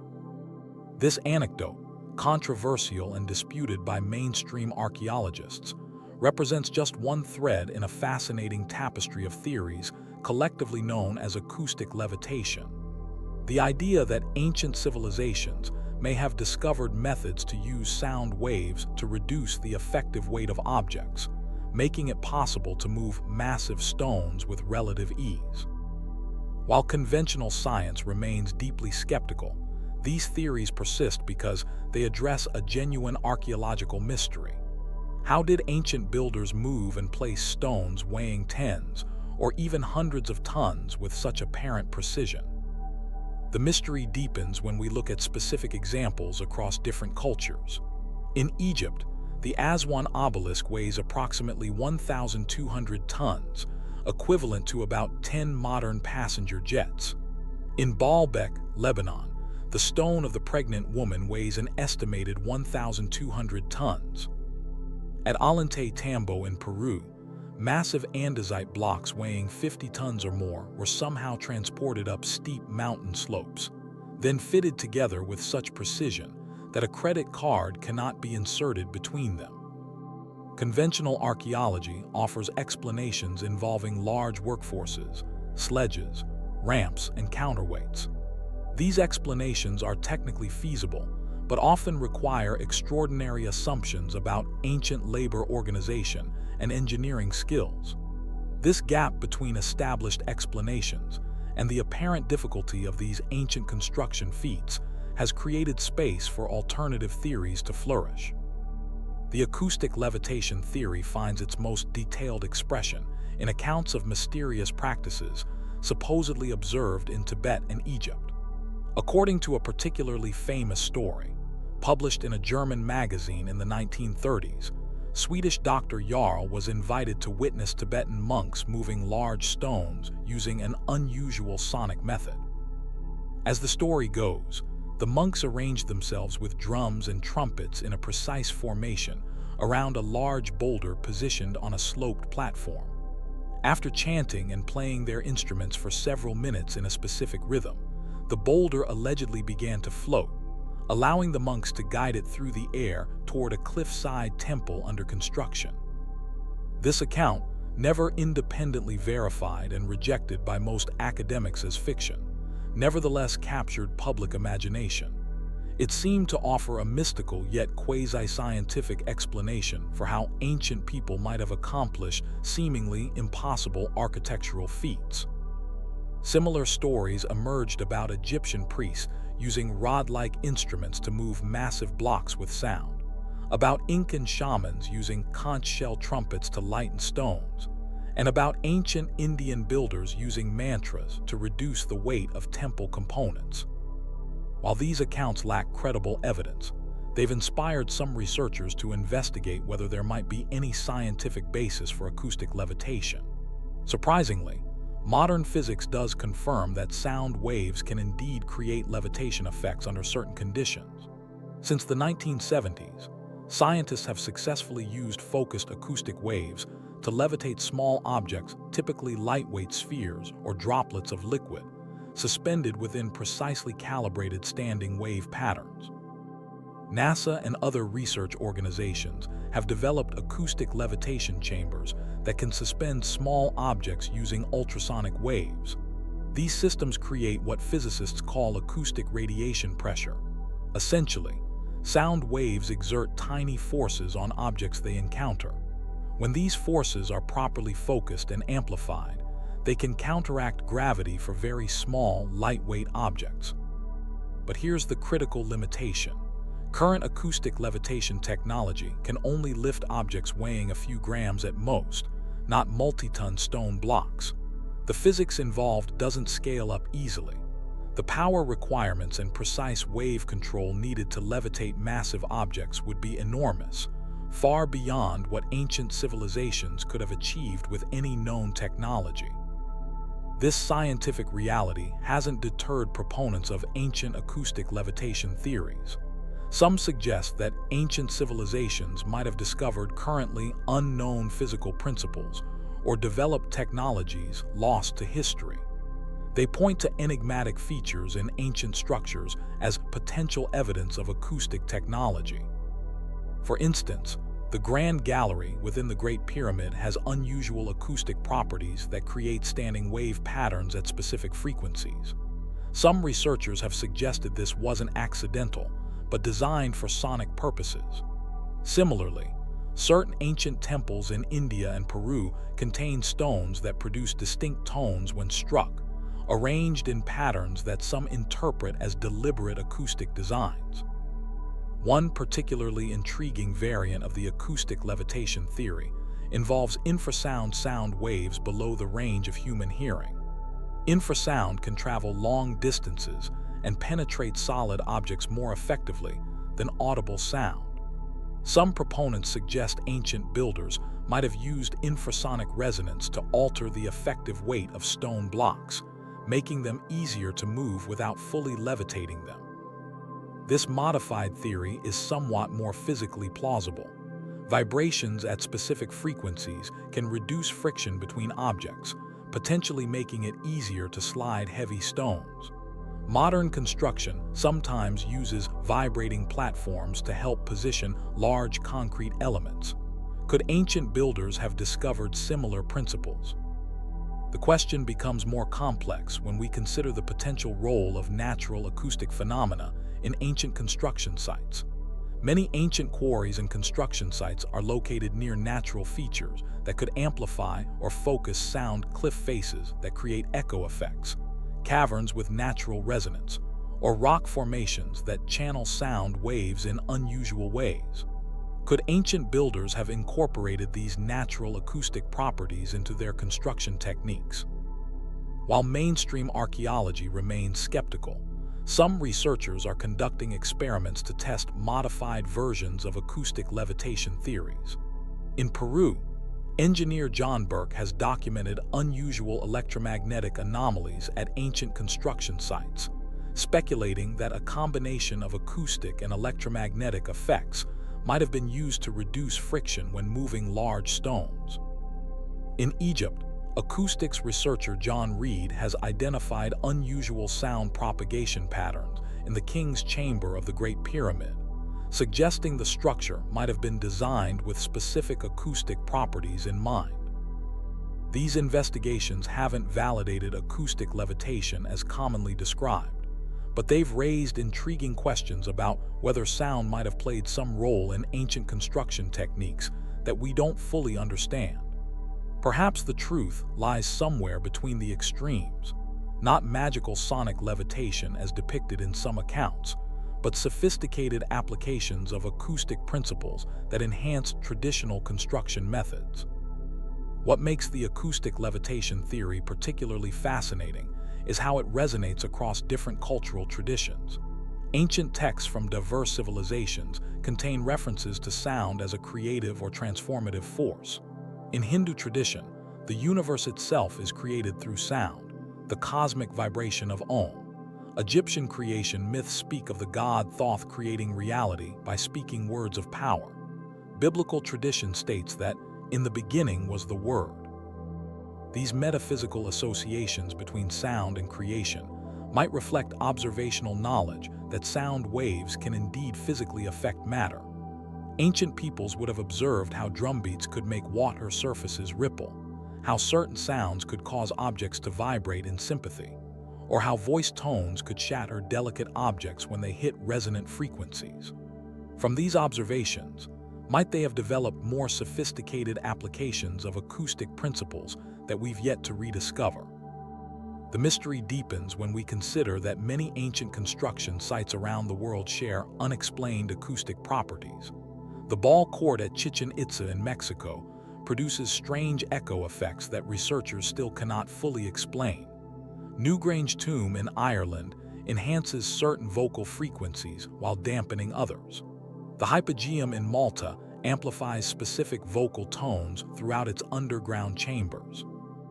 Were these acoustic properties accidental, or did they serve some purpose related to the construction or function of these structures? As we continue exploring the enigma of acoustic levitation theories, we're left with tantalizing questions rather than definitive answers. Did ancient civilizations possess acoustic knowledge that has been lost to time? Could sound, in combination with other techniques, have played some role in the construction of ancient monuments that we've yet to fully understand? Or are these theories simply modern attempts to explain away the impressive but entirely human-powered achievements of our ancestors? Perhaps the most valuable aspect of the acoustic levitation mystery is how it challenges us to reconsider our assumptions about ancient knowledge. Throughout history, humanity has repeatedly discovered principles, forgotten them, and rediscovered them later.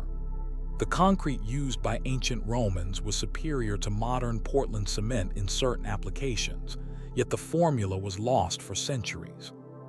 Greek fire, an incendiary weapon that could burn on water, remains partially mysterious despite modern attempts to recreate it. Is acoustic levitation another lost technology waiting to be rediscovered, or simply a modern myth born from our struggle to comprehend the remarkable achievements of ancient civilizations working with what we consider primitive tools? The answer remains elusive, but the question itself invites us to approach ancient mysteries with both scientific skepticism and open-minded wonder. As we stand in the shadow of these ancient monuments, listening for echoes of forgotten knowledge, we're reminded that human ingenuity has always found ways to overcome seemingly impossible challenges. Whether through brute force, clever engineering, or principles we've yet to rediscover, our ancestors left us with enduring mysteries that continue to challenge our understanding of what's possible. In the silence between sound waves, in the gaps between what we know and what we question, the true wonder of human achievement both ancient and modern, continues to resonate through time. Hidden in the shadows of history, there exists a mystery so profound it challenges our understanding of ancient technology. Scattered across different continents, separated by vast oceans and millennia, strange towers and structures bear an uncanny resemblance to Nikola Tesla's Wardenclyffe Tower, a device designed in the early 20th century to wirelessly transmit electricity through the air. But what if Tesla wasn't the first? What if he was merely rediscovering a technology that had existed thousands of years before? The story begins in ancient Baghdad, where archaeologists discovered what came to be known as the Baghdad Battery, clay jars containing copper cylinders and iron rods that, when filled with an acidic liquid like vinegar, could produce a small electrical current.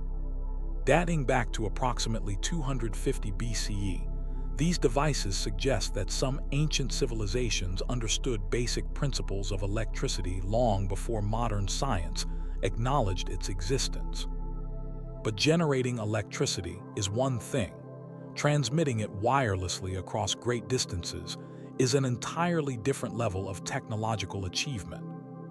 In the highlands of Bolivia and Peru stand the mysterious structures known as chulpas, tall, slender towers made of precisely cut stone blocks that have withstood earthquakes and the passage of time for centuries. Most archaeologists consider them to be burial towers, created by pre-Incan civilizations. But certain aspects of their design have led some researchers to question this explanation. Many chulpas have unusual features: metal-lined shafts running through their centers, curious bulbous tops, and locations specifically chosen on natural energy vortexes or places where lightning frequently strikes. One particularly enigmatic site is Cautimbo in Peru, where massive stone towers stand on an isolated plateau that experiences frequent electrical storms. The towers contain no human remains, yet they're strategically positioned at points where the Earth's natural electromagnetic field is strongest.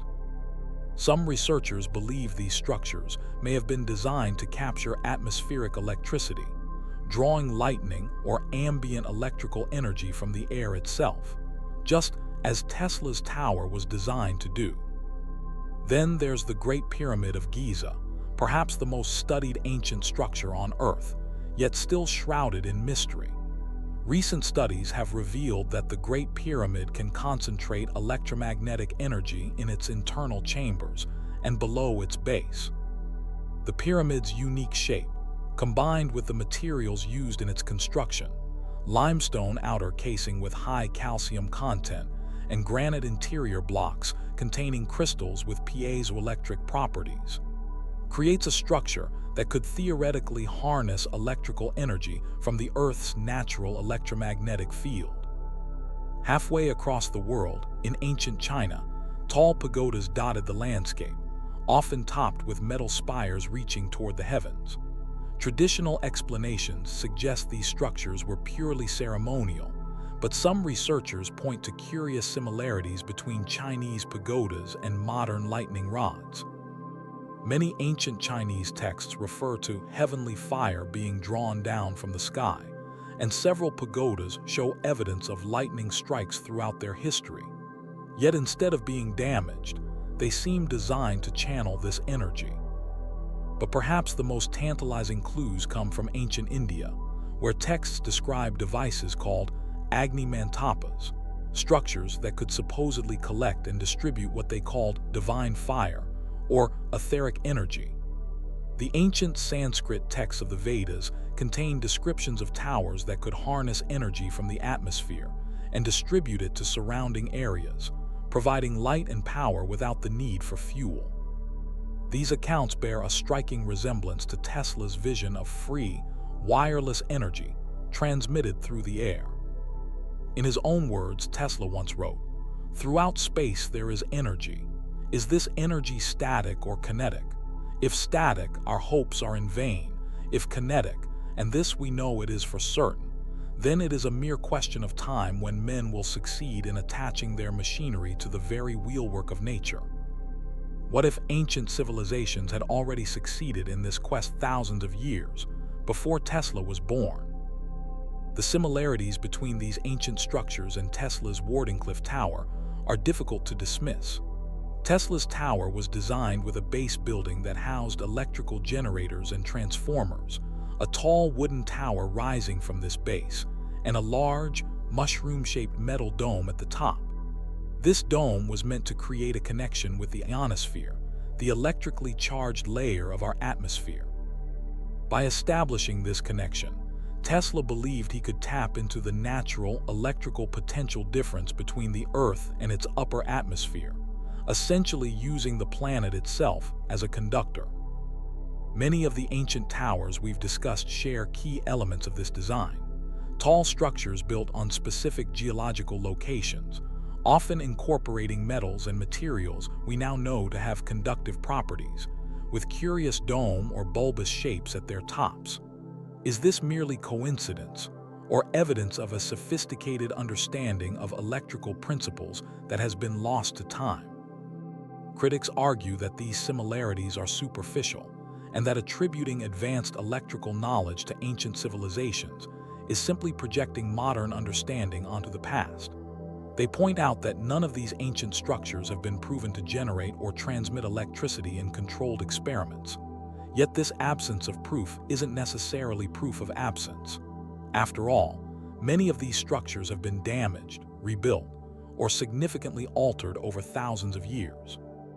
Moreover, there are tantalizing hints in ancient texts and artwork that suggest our ancestors may have harnessed electrical power in ways we're only beginning to understand.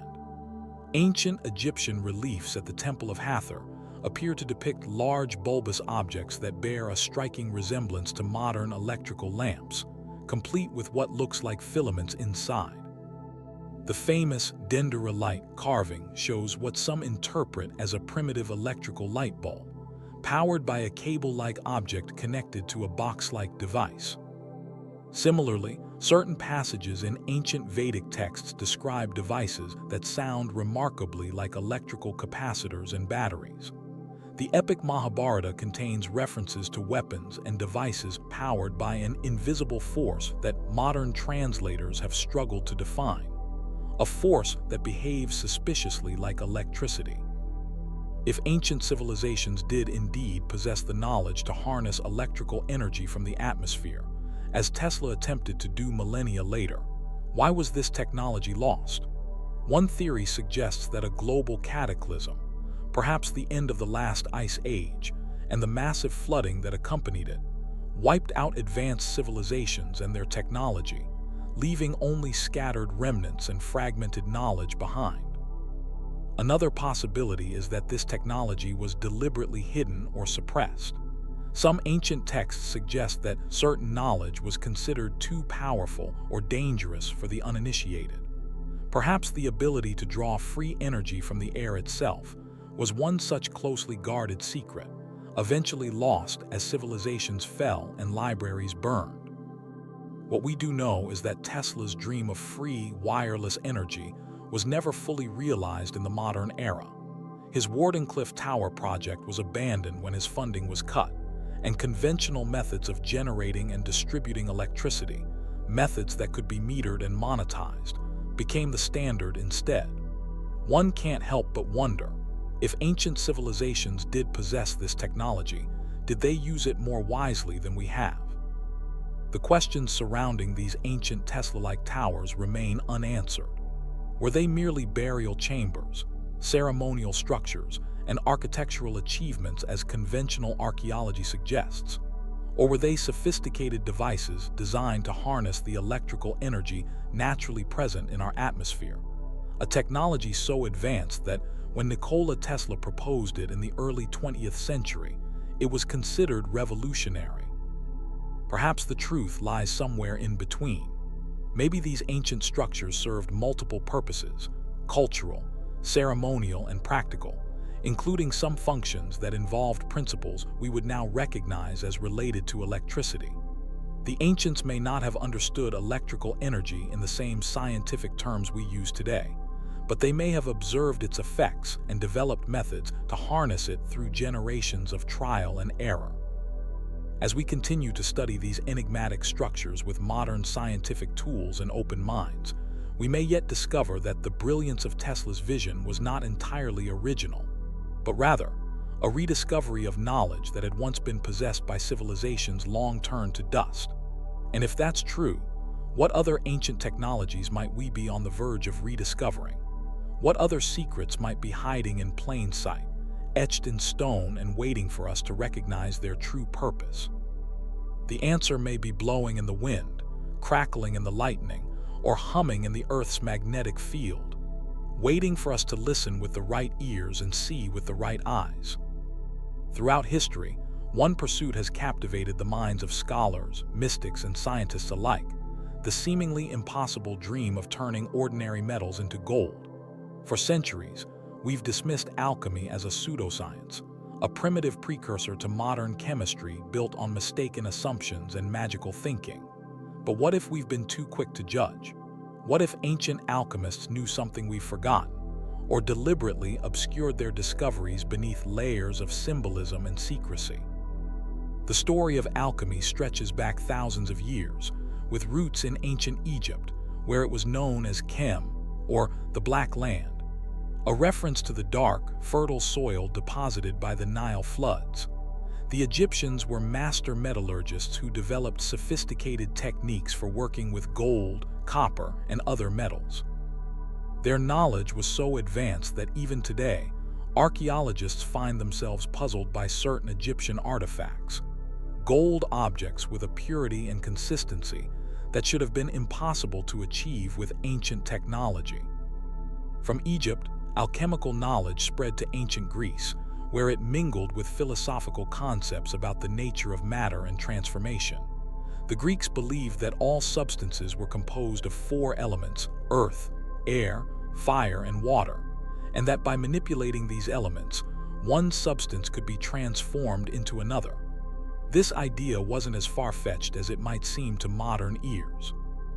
After all, we now know that all matter is indeed made of the same building blocks: protons, neutrons, and electrons, arranged in different configurations.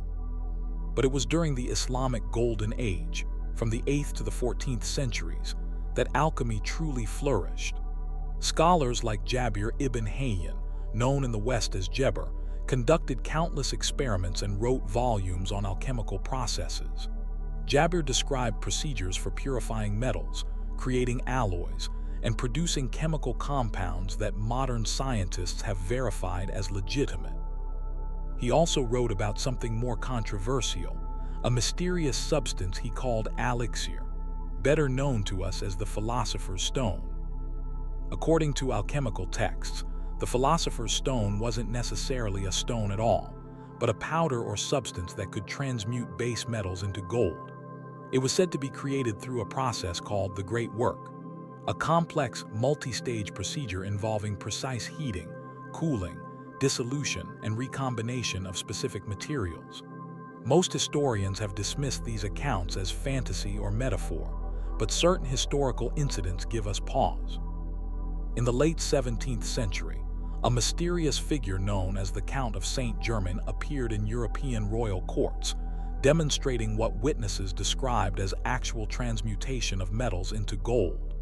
The Count carried a peculiar white powder that he claimed could transform mercury into precious metal.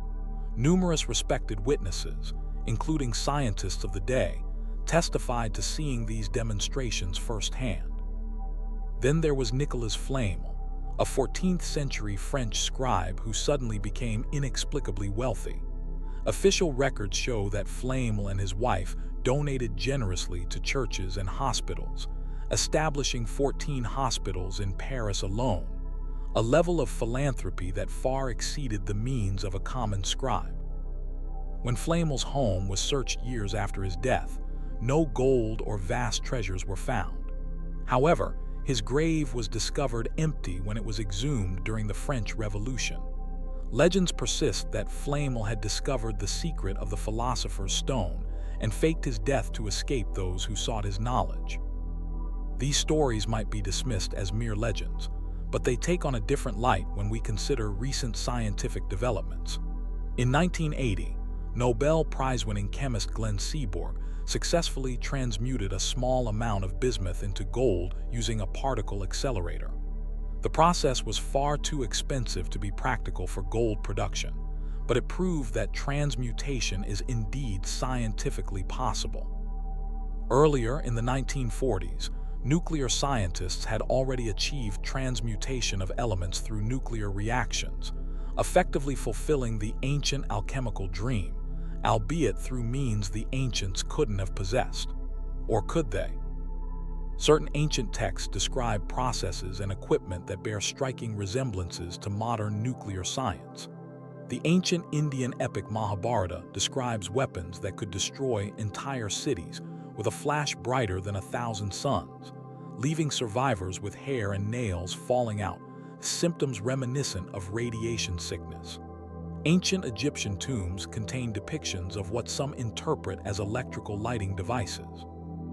And scattered throughout the ancient world are artifacts and structures that demonstrate an understanding of mathematics, astronomy, and engineering that was supposedly beyond their capabilities. Could ancient civilizations have discovered methods of atomic manipulation that have been lost to time?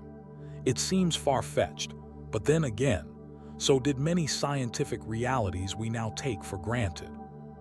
What's particularly interesting about alchemical texts is their deliberate obscurity. Alchemists wrote in complex codes and symbols, often stating that their knowledge was meant only for the worthy and initiated. They described their processes in metaphorical terms, speaking of killing and resurrecting metals, of marriages between elements, of substances dying and being reborn in new forms. For centuries, these texts were dismissed as mystical nonsense. But modern chemists have begun to realize that these metaphors often describe actual chemical processes with surprising accuracy. For instance, when an alchemist wrote about the green lion devouring the sun, they were likely describing the dissolution of gold, the sun, in a solution of nitric and hydrochloric acid, the green lion, creating gold chloride, a process still used in gold refining today. Similarly, the marriage of substances often referred to the creation of alloys or chemical compounds through precise combination and heating. This raises an intriguing possibility. What if alchemists really did discover methods of transmutation, but deliberately obscured these discoveries in their writings? What if the philosopher's stone wasn't a single miraculous substance, but a precisely documented chemical process, hidden in plain sight within texts we still haven't fully deciphered? Some researchers point to a substance called red mercury, or red mercury oxide, that appears in numerous alchemical texts. Modern scientists recognize mercury oxide as a real compound, but alchemical descriptions suggest their red mercury had properties beyond what we currently attribute to this substance. Intriguingly, rumors persisted throughout the Cold War about a mysterious substance called red mercury, allegedly used in Soviet nuclear programs, a substance with properties that defied conventional chemistry. Another curious connection lies in the realm of monoatomic elements, single atoms of elements that don't bond with others of their kind, exhibiting unusual properties in this isolated state. In the 1970s, farmers in Georgia discovered that certain gold deposits weren't being detected by conventional assaying methods. When scientists investigated, they found that under certain conditions, gold can exist in a monoatomic state, becoming invisible to standard tests and exhibiting strange properties, including superconductivity at room temperature and anomalous weight fluctuations. Some researchers have suggested that these monoatomic metals could be related to the mysterious white powder described in ancient alchemical texts. Perhaps most compelling are the countless ancient metal artifacts that continue to puzzle modern metallurgists. From the rust-resistant iron pillar of Delhi to the precise gold-copper alloys of pre-Columbian South America, our ancestors created metal objects with properties that sometimes exceed what we can reproduce today. These artifacts suggest a sophisticated understanding of metallurgy that doesn't align with our conventional view of ancient technological capabilities. The mystery of ancient alchemy remains unsolved. Were the alchemists merely proto-scientists, groping toward an understanding of chemistry through trial and error? Were they mystics using chemical processes as metaphors for spiritual transformation? Or did they possess genuine knowledge about the manipulation of matter at its fundamental level, knowledge that has been lost, hidden, or deliberately suppressed over the centuries? As modern science continues to expand our understanding of matter and energy, we may find ourselves circling back to discoveries that the ancients had already made, albeit through different methods and paradigms. Perhaps the true philosopher's stone isn't a substance at all, but a shift in perspective, a way of seeing the world that allows us to recognize the transformative potential that exists all around us and within us. Deep in the annals of Chinese history lies an invention so extraordinary that many historians dismissed it as mere legend for centuries. The south-pointing chariot, a mechanical marvel that could supposedly determine direction without magnets, stars, or any external reference points. Unlike our modern compasses that rely on Earth's magnetic field, this mysterious vehicle used pure mechanical ingenuity to keep a figure perpetually pointing south, regardless of the twists and turns of the journey. But was this device real? And if so, how did ancient engineers accomplish such a feat more than 2,000 years ago? The first accounts of the south-pointing chariot appear in Chinese historical texts dating back to the 3rd century BCE, during the legendary reign of the Yellow Emperor, Huang Dai. According to these records, the emperor's minister Feng Hu created this remarkable device to help guide troops through thick fog during a critical battle against barbarian forces.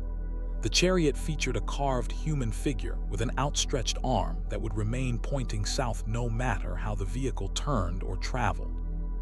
For centuries, many Western historians relegated this account to the realm of mythology, just another fantastic tale from ancient times. But archaeological discoveries and surviving technical documents have since confirmed that the south-pointing chariot was indeed a real invention, one that demonstrated an astonishing level of mechanical sophistication for its time. The earliest confirmed historical record of a working south-pointing chariot comes from the Three Kingdoms period, around 235 CE, when the mechanical engineer Ma Jun reconstructed the device for Emperor Ming of Wei.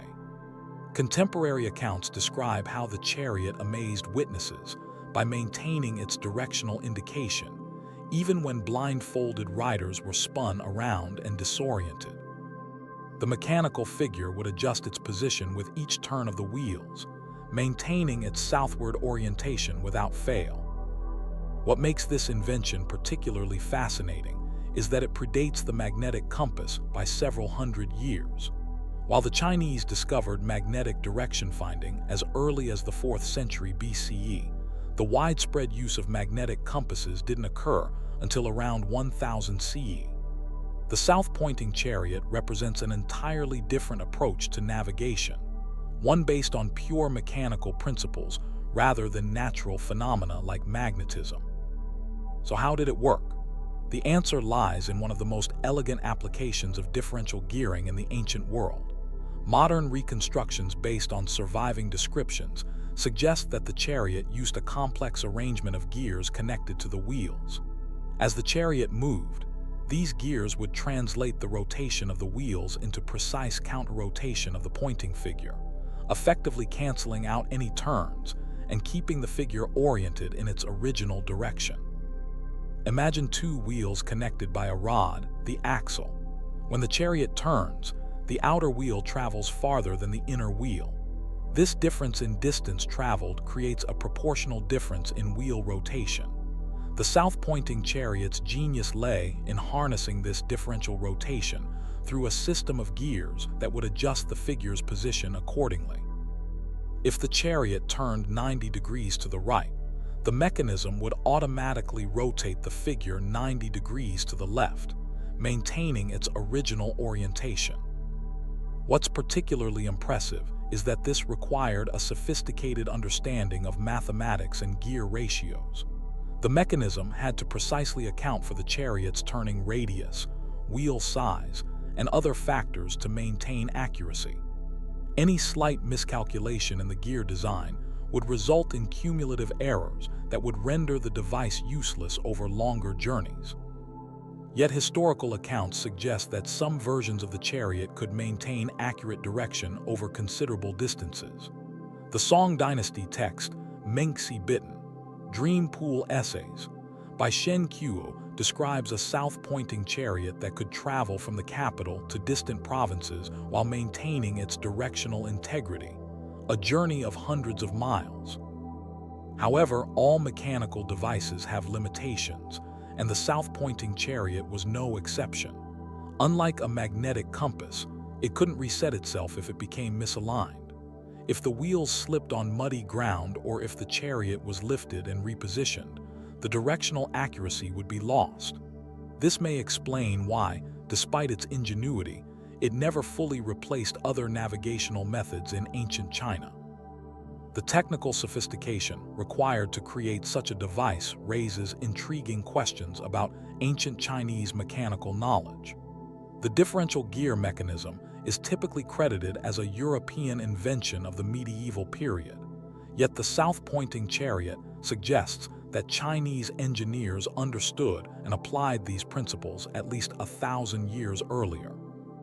Even more remarkably, some historical descriptions suggest that certain versions of the chariot used additional compensating mechanisms to account for uneven terrain, wheel slippage, and even the curvature of the earth over long distances. If true, this would represent an almost modern understanding of navigational challenges. Perhaps the most tantalizing aspect of the south-pointing chariot is what it implies about other lost technologies of ancient China. If engineers could create such sophisticated mechanical systems 2,000 years ago, what other remarkable inventions might have existed that didn't survive into the modern era? We know that ancient China was home to numerous inventions that were far ahead of their time, from earthquake detectors that could determine the direction of tremors, to complex astronomical clocks that tracked celestial movements with impressive accuracy. The famous Chinese seismoscope invented by Zhang Heng in 132 CE could detect earthquakes hundreds of miles away and indicate their direction using an ingenious pendulum mechanism, a feat modern seismologists didn't replicate until much later. Similarly, Su Song's astronomical clock tower, built in 1088 CE, used an escapement mechanism to regulate its movement, technology that wouldn't appear in Europe for centuries. These confirmed inventions lend credibility to accounts of the south-pointing chariot and suggest that ancient Chinese mechanical engineering was far more advanced than previously believed. The most detailed technical description of the south-pointing chariot comes from the Sangguo Zhai, Records of the Three Kingdoms, which describes Ma Jun's reconstruction process. According to this account, Ma Jun studied ancient texts and consulted with scholars before creating his version of the device. This suggests that the knowledge had been preserved in written form from much earlier periods, though many of these original technical documents have since been lost. Intriguingly, some references indicate that the chariot was considered as much a philosophical or cosmological device as a practical one. In Chinese thought, south was considered the most important direction, associated with fire, summer, and the emperor himself. A device that could unerringly find south regardless of circumstances carried profound symbolic significance beyond its navigational utility. By the Tang Dynasty, 618–907 CE, the south-pointing chariot had become a staple of imperial processions, with elaborate versions constructed of precious metals and adorned with jewels. Emperor Xuanzong reportedly had several such chariots in his royal collection, used both for practical purposes and ceremonial displays of technical prowess. The knowledge of how to construct these devices appears to have been lost during the turmoil of the late Song dynasty and the Mongol conquest. When later dynasties attempted to recreate the south-pointing chariot based on historical descriptions, many of their efforts resulted in less reliable mechanisms. By the time European missionaries arrived in China during the Ming Dynasty, the south-pointing chariot had become more legend than reality. Modern attempts to reconstruct the south-pointing chariot have met with varying degrees of success. In 1947, English engineer George Lanchester built a working model based on historical descriptions, demonstrating that the concept was indeed mechanically sound. Since then, various museums and universities have created their own reconstructions, though debate continues about exactly how the original versions functioned. What's clear is that the south-pointing chariot represents a remarkable achievement in ancient mechanical engineering, one that challenges our assumptions about the technological capabilities of past civilizations.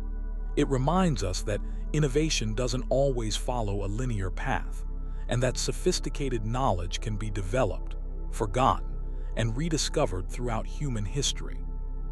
Perhaps somewhere in China's vast historical archives, or buried in some yet undiscovered tomb, lie the complete plans for this enigmatic device, waiting to reveal its secrets to a world that has, in many ways, come full circle back to the mechanical principles that ancient Chinese engineers understood so well.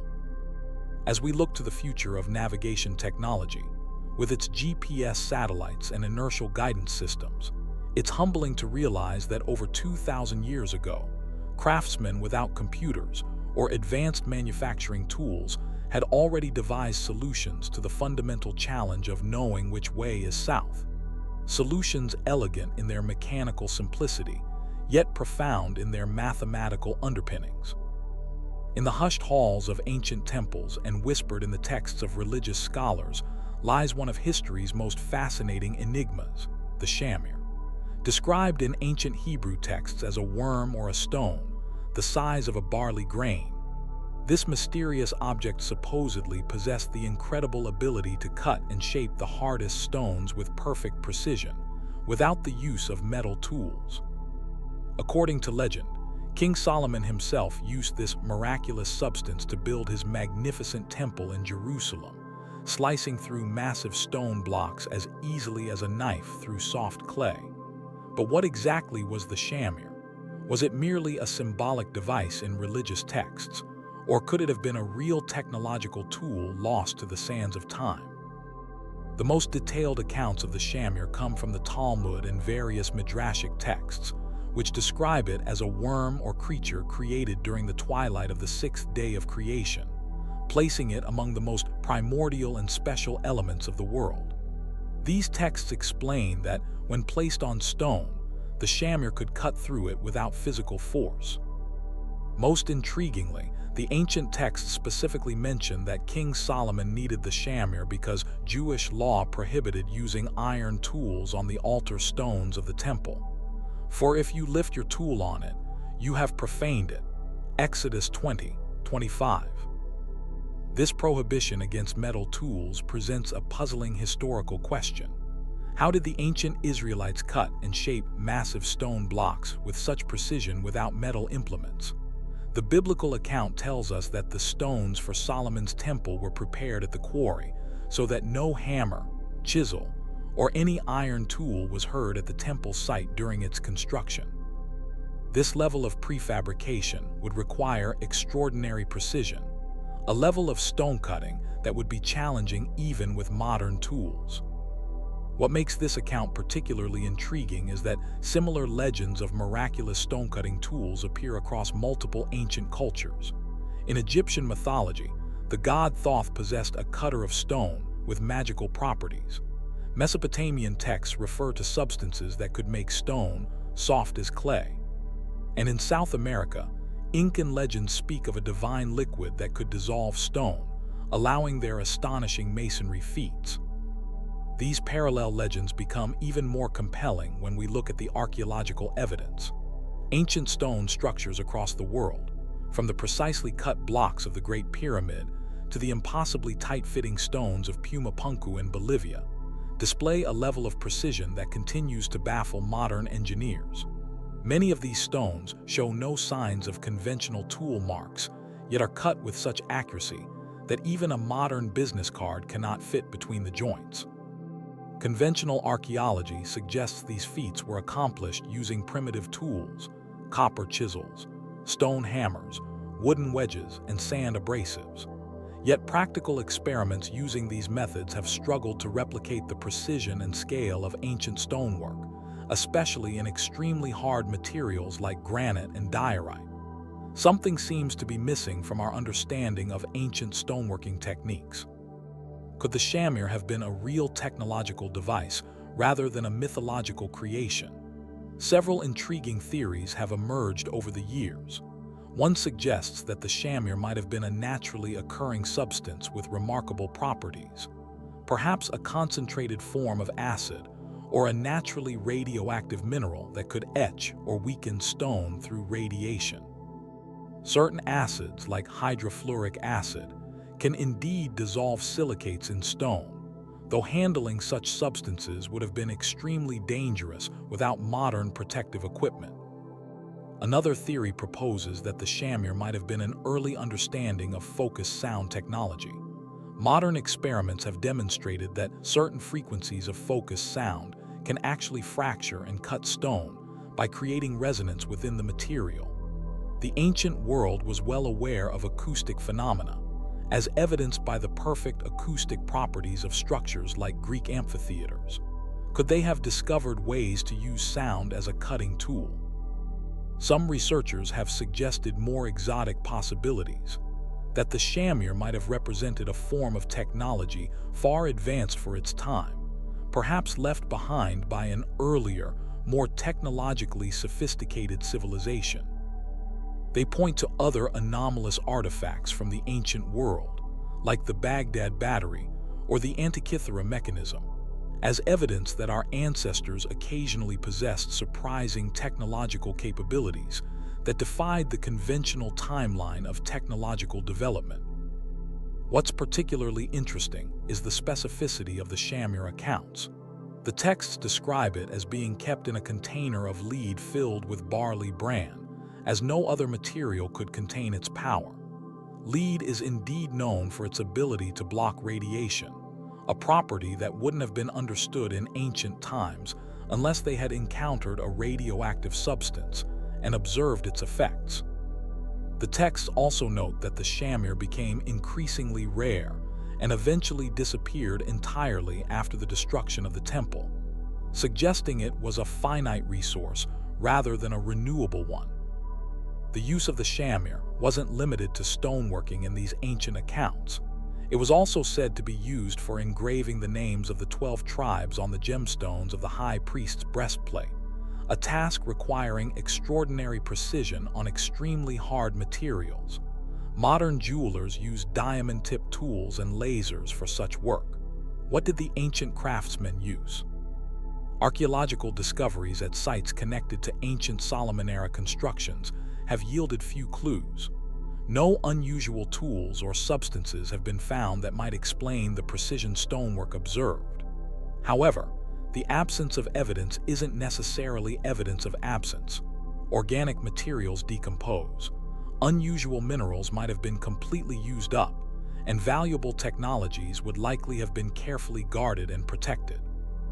One curious archaeological finding comes from ancient Egyptian tomb paintings, which occasionally depict craftsmen using unusual rod-like devices to work on statues and stone vessels. Conventional interpretations suggest these are simple copper tools, but some researchers argue the depictions more closely resemble devices for focusing energy rather than physical cutting tools. Similarly, certain megalithic sites around the world show evidence of drilling, perfect cylindrical holes through extremely hard stone, yet no adequate ancient drills have ever been discovered. If we look at the problem from a purely technological perspective, there are actually several methods that could cut stone without conventional metal tools.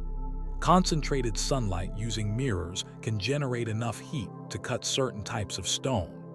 Abrasive cords used with water and fine sand can cut through even the hardest materials given enough time. Certain crystalline substances, not just diamonds but also corundum, sapphire, and other hard minerals, can scratch and eventually cut stone if applied properly. Perhaps the most intriguing possibility is that the Shamir represented an early form of what we now call directed energy, focused light, sound, or another form of energy that could break molecular bonds in stone. While this might sound far-fetched for ancient technology, it's worth noting that simple optical lenses date back to at least 700 BCE, and the principles of focused sound were understood well enough to create the remarkable acoustic properties of ancient theaters and temples. The legend of the Shamir becomes even more fascinating when we consider recent technological developments. Today, we cut stone using water jets, lasers, and plasma torches, methods that would seem like magic to people even a few centuries ago. Modern stoneworking techniques have finally caught up to and surpassed the precision seen in ancient monuments, but using technologies that would be completely unrecognizable to ancient stonemasons. What if the cycle of technological development isn't as linear as we typically assume? What if certain advanced technologies have been discovered, used, and then lost multiple times throughout human history? The famous Library of Alexandria contained hundreds of thousands of scrolls documenting the knowledge of the ancient world. When it burned, how much practical technological knowledge was lost forever? The Shamir remains an enduring mystery, a bridge between religious text and archaeological puzzle. Whether it was a real technological device, a misunderstood natural phenomenon, or simply a metaphorical element of sacred literature, it points to a gap in our understanding of ancient capabilities. The stones themselves stand as mute testimony, precisely cut, perfectly fitted, enduring for millennia, while the tools that shaped them remain elusive. Perhaps the Shamir, like many ancient mysteries, will eventually find its explanation not in the realm of the supernatural, but in the rediscovery of lost knowledge, techniques and technologies once understood by our ancestors, forgotten over time, and now waiting to be rediscovered by those who ask the right questions and look with open eyes at the remarkable achievements of those who came before us. As we continue to develop new methods for manipulating matter, from quantum manufacturing to molecular assembly, we may find ourselves circling back to capabilities that, in some form, the ancients already possessed. And in that rediscovery, we might gain not only technological insight, but also a deeper appreciation for the ingenuity and resourcefulness of those who built the foundations upon which our world still stands. Imagine a world where the Industrial Revolution happened not in 18th century England, but in ancient Alexandria almost 2,000 years earlier. A world where steam-powered machines drove society forward in the time of the Roman Empire. This isn't science fiction or an alternate timeline. It's a historical possibility that hinges on the work of one brilliant inventor whose creations were so ahead of their time that history itself seemed to pause, waiting nearly 2 millennia to catch up. His name was Hero of Alexandria, and what he created continues to baffle historians and engineers alike. In the bustling port city of Alexandria, around 70 CE, a mathematician and engineer was experimenting with something that would later change the course of human history: the power of steam.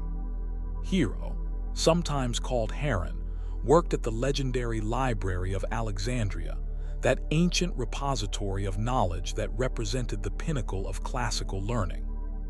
While his contemporaries were focused on philosophy and literature, Hero was building machines, strange, wonderful machines that seemed to move by magic, but were powered by the principles of physics he was discovering.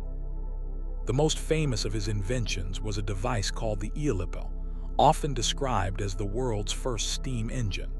Picture a hollow metal sphere mounted on a cauldron of boiling water, with 2 bent tubes extending from opposite sides.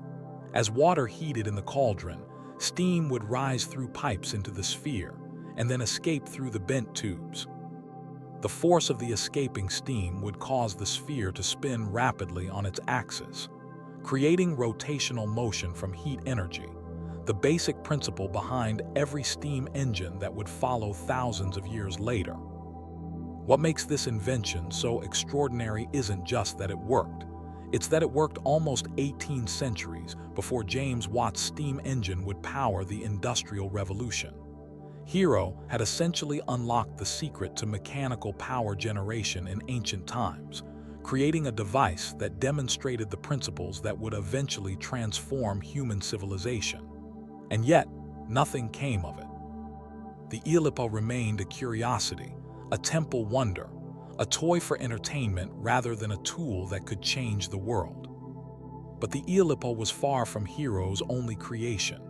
His book, Pneumatica, described dozens of mechanical wonders that utilized air pressure, steam, and hydraulics to create effects that must have seemed like magic to ancient observers.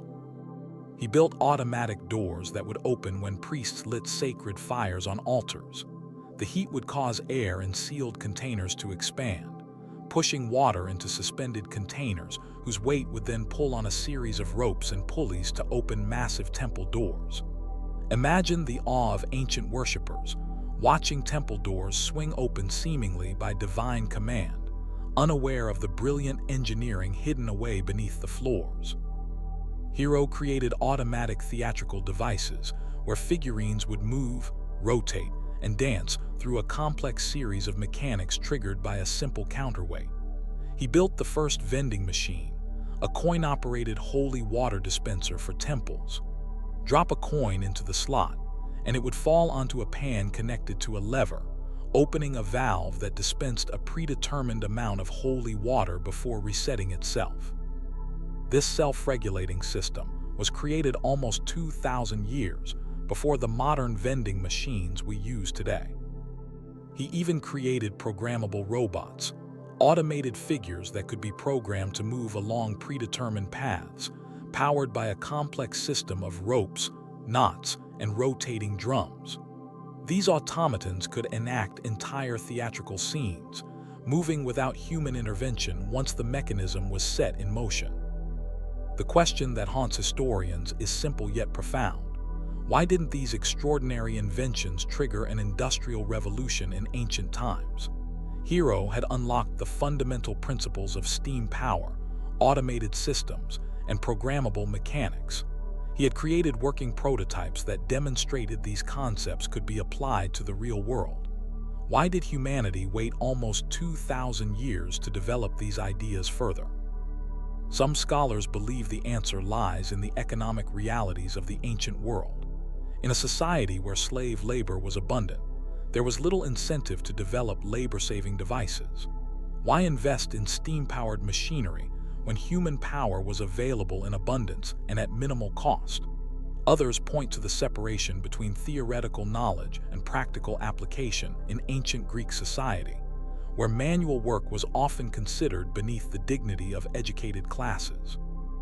There's also a more subtle possibility that the ancient mind simply conceptualized technology differently.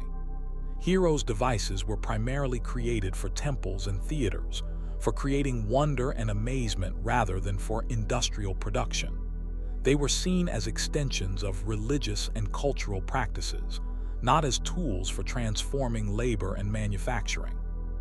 The intellectual leap from temple wonder to industrial application may seem obvious to our modern minds, but it represents a fundamental shift in how technology is understood and valued. What's particularly fascinating is that many of Hero's designs were remarkably sophisticated. His siphons, pumps, and hydraulic systems displayed an understanding of fluid dynamics that wouldn't be fully appreciated until the Renaissance. His mathematical work included formulas for calculating the area of triangles, the volume of three-dimensional objects, and even an early approximation of square roots. He was a polymath in the truest sense, working across disciplines and applying theoretical knowledge to practical problems. Some of his inventions were so advanced that, when they were rediscovered during the Renaissance, scholars initially refused to believe they could have been created in ancient times. The precision and ingenuity displayed in Hero's work seemed too modern, too sophisticated for what they believed possible in antiquity. It was as if his knowledge had somehow leaped forward through time, bypassing the expected progression of technological development. There are tantalizing hints that Hero's work wasn't entirely forgotten. Byzantine engineers preserved some of his texts, and there's evidence that certain mechanical principles he discovered continued to be applied in limited ways throughout the Middle Ages. Water clocks, astronomical devices, and some types of automated systems in the Islamic Golden Age show influences that can be traced back to Alexandrian technology. But the full potential of his work, particularly the power of steam, remained largely unexplored. One of the most intriguing aspects of Hero's story is what it suggests about lost knowledge. The Library of Alexandria, where Hero worked, was one of the greatest repositories of ancient knowledge ever assembled. When it was destroyed, whether gradually through a series of fires and neglect, or catastrophically as some accounts suggest, untold volumes of ancient wisdom were lost. How many other hero-like figures might have existed whose work vanished completely? How many other potentially world-changing technologies were described in scrolls that turned to ash? We know that Hero's surviving works represent only a fraction of what he wrote. References in other texts mention books on mathematics, optics, and mechanics that have been lost to time. What other wonders might he have described? What other principles might he have uncovered that we had to rediscover centuries later? The story of Hero's Pneumatics forces us to reconsider our understanding of technological progress. We often think of human advancement as a steady, forward march, each generation building upon the knowledge of the last. But Hero's work suggests a more complex reality, one where brilliant insights can appear long before their time, only to fade back into obscurity until the world is ready to receive them. What if the Aeolipal had been recognized for what it was, not just a temple curiosity, but the key to mechanical power? What if ancient engineers had built upon Hero's work, developing ever more sophisticated steam engines? Might the Roman Empire have industrialized? Might steam-powered ships have crossed the ancient Mediterranean? Might the entire course of human history have been altered? It's a tantalizing historical what-if. A moment where the timeline of technological development might have branched dramatically, if only a few individuals had recognized the true potential of what lay before them. Perhaps most sobering is the thought that we too might be surrounded by technologies whose true potential we're blind to, modern equivalents of the Aeolipal that future generations will wonder why we failed to develop further. Hero's Pneumatics remain a profound reminder of the non-linear nature of human progress and the thin thread by which knowledge is preserved and transmitted across the centuries. They challenge us to wonder what other brilliant innovations might be waiting, not in the future, but in the past, ancient solutions to modern problems, forgotten wisdom waiting to be rediscovered. There's a story that has persisted for centuries about a type of sword so sharp, so impossibly strong, that it could cut through a falling silk scarf in midair, slice through a hair floating in the breeze, and even cleave an opponent's sword in half during battle. These weren't the exaggerated tales of fantasy writers. They were descriptions of real weapons, forged using a metallurgical process so advanced that it was lost to time for nearly 1,000 years. The Damascus steel blade represents one of history's most enduring metallurgical mysteries, a lost technology that modern science has still not fully recaptured. Picture yourself in the markets of medieval Damascus, where merchants from east and west would gather to trade their most precious goods. Among the silk and spices, one item stood out for its legendary status: the Damascus steel sword. Instantly recognizable by its distinctive watery or wavy pattern, a rippling surface that seemed to flow like dark water over the metal's surface. This wasn't mere decoration. It was visual evidence of a material unlike any other in the medieval world. The first accounts of these remarkable weapons reached Europe during the Crusades, when European knights encountered Islamic warriors wielding blades of almost mythical quality. The Crusaders' own swords, though certainly formidable, were relatively brittle in comparison. They would chip or break when struck at certain angles, while the Damascus blades displayed an almost impossible combination of hardness and flexibility, able to hold an incredibly sharp edge while remaining resistant to shattering. Tests conducted on these blades revealed properties that defied the metallurgical understanding of the time. A Damascus steel sword could bend nearly 90 degrees and spring back to its original shape without breaking. It could maintain an edge sharp enough to cut through lesser weapons. In an age when good steel was extraordinarily valuable, and the quality of a warrior's blade could mean the difference between life and death on the battlefield, these swords represented the absolute pinnacle of weapons technology. What makes this story so fascinating isn't just the exceptional quality of these blades. It's that the method for creating true Damascus steel has been lost for centuries, representing one of history's most significant cases of technological amnesia. Modern attempts to recreate them have come close, but experts agree that something fundamental about the original process remains elusive. The creation of Damascus steel began with a material called wootz steel, which originated in southern India and Sri Lanka as early as 300 BCE. This crucible steel was made by heating black magnetite ore in sealed clay crucibles with charcoal and specific plant materials. The resulting ingots were then traded northward along established routes until they reached the master smiths of Damascus and other Middle Eastern cities, who alone possessed the knowledge to transform this raw material into the legendary blades. The exact techniques used by these ancient smiths remained closely guarded secrets, passed down from master to apprentice through careful observation and hands-on training rather than written instructions. This method of knowledge transfer worked for centuries, until it didn't.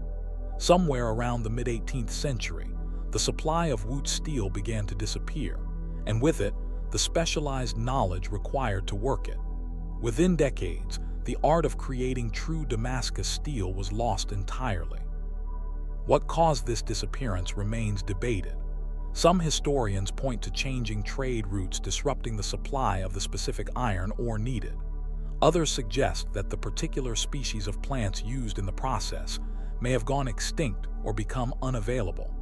Still, others believe that British colonialism in India disrupted the traditional production methods of wootz steel, breaking a chain of knowledge that had persisted for thousands of years. Modern metallurgists and bladesmiths have spent decades trying to unravel the secrets of Damascus steel. Using advanced scientific techniques like electron microscopy, they've discovered some of what made these blades so exceptional. True Damascus steel contains carbon nanotubes and nanowires, microscopic structures that weren't discovered by modern science until 1991, but somehow were inadvertently created by smiths working thousands of years earlier. These nanostructures give the steel its remarkable properties. The hardness to maintain a sharp edge combined with enough flexibility to prevent breaking.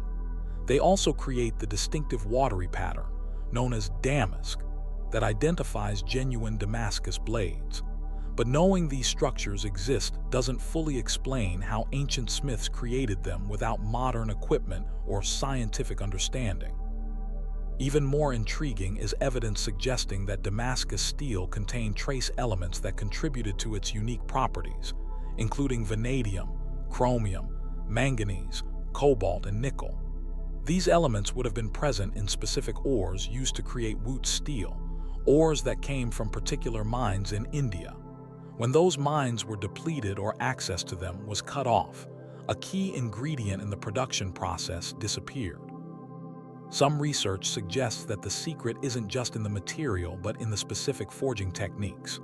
The careful heating and cooling cycles, the repeated folding of the metal, the specific temperatures used at each stage, all would have been crucial to developing the proper crystalline structure.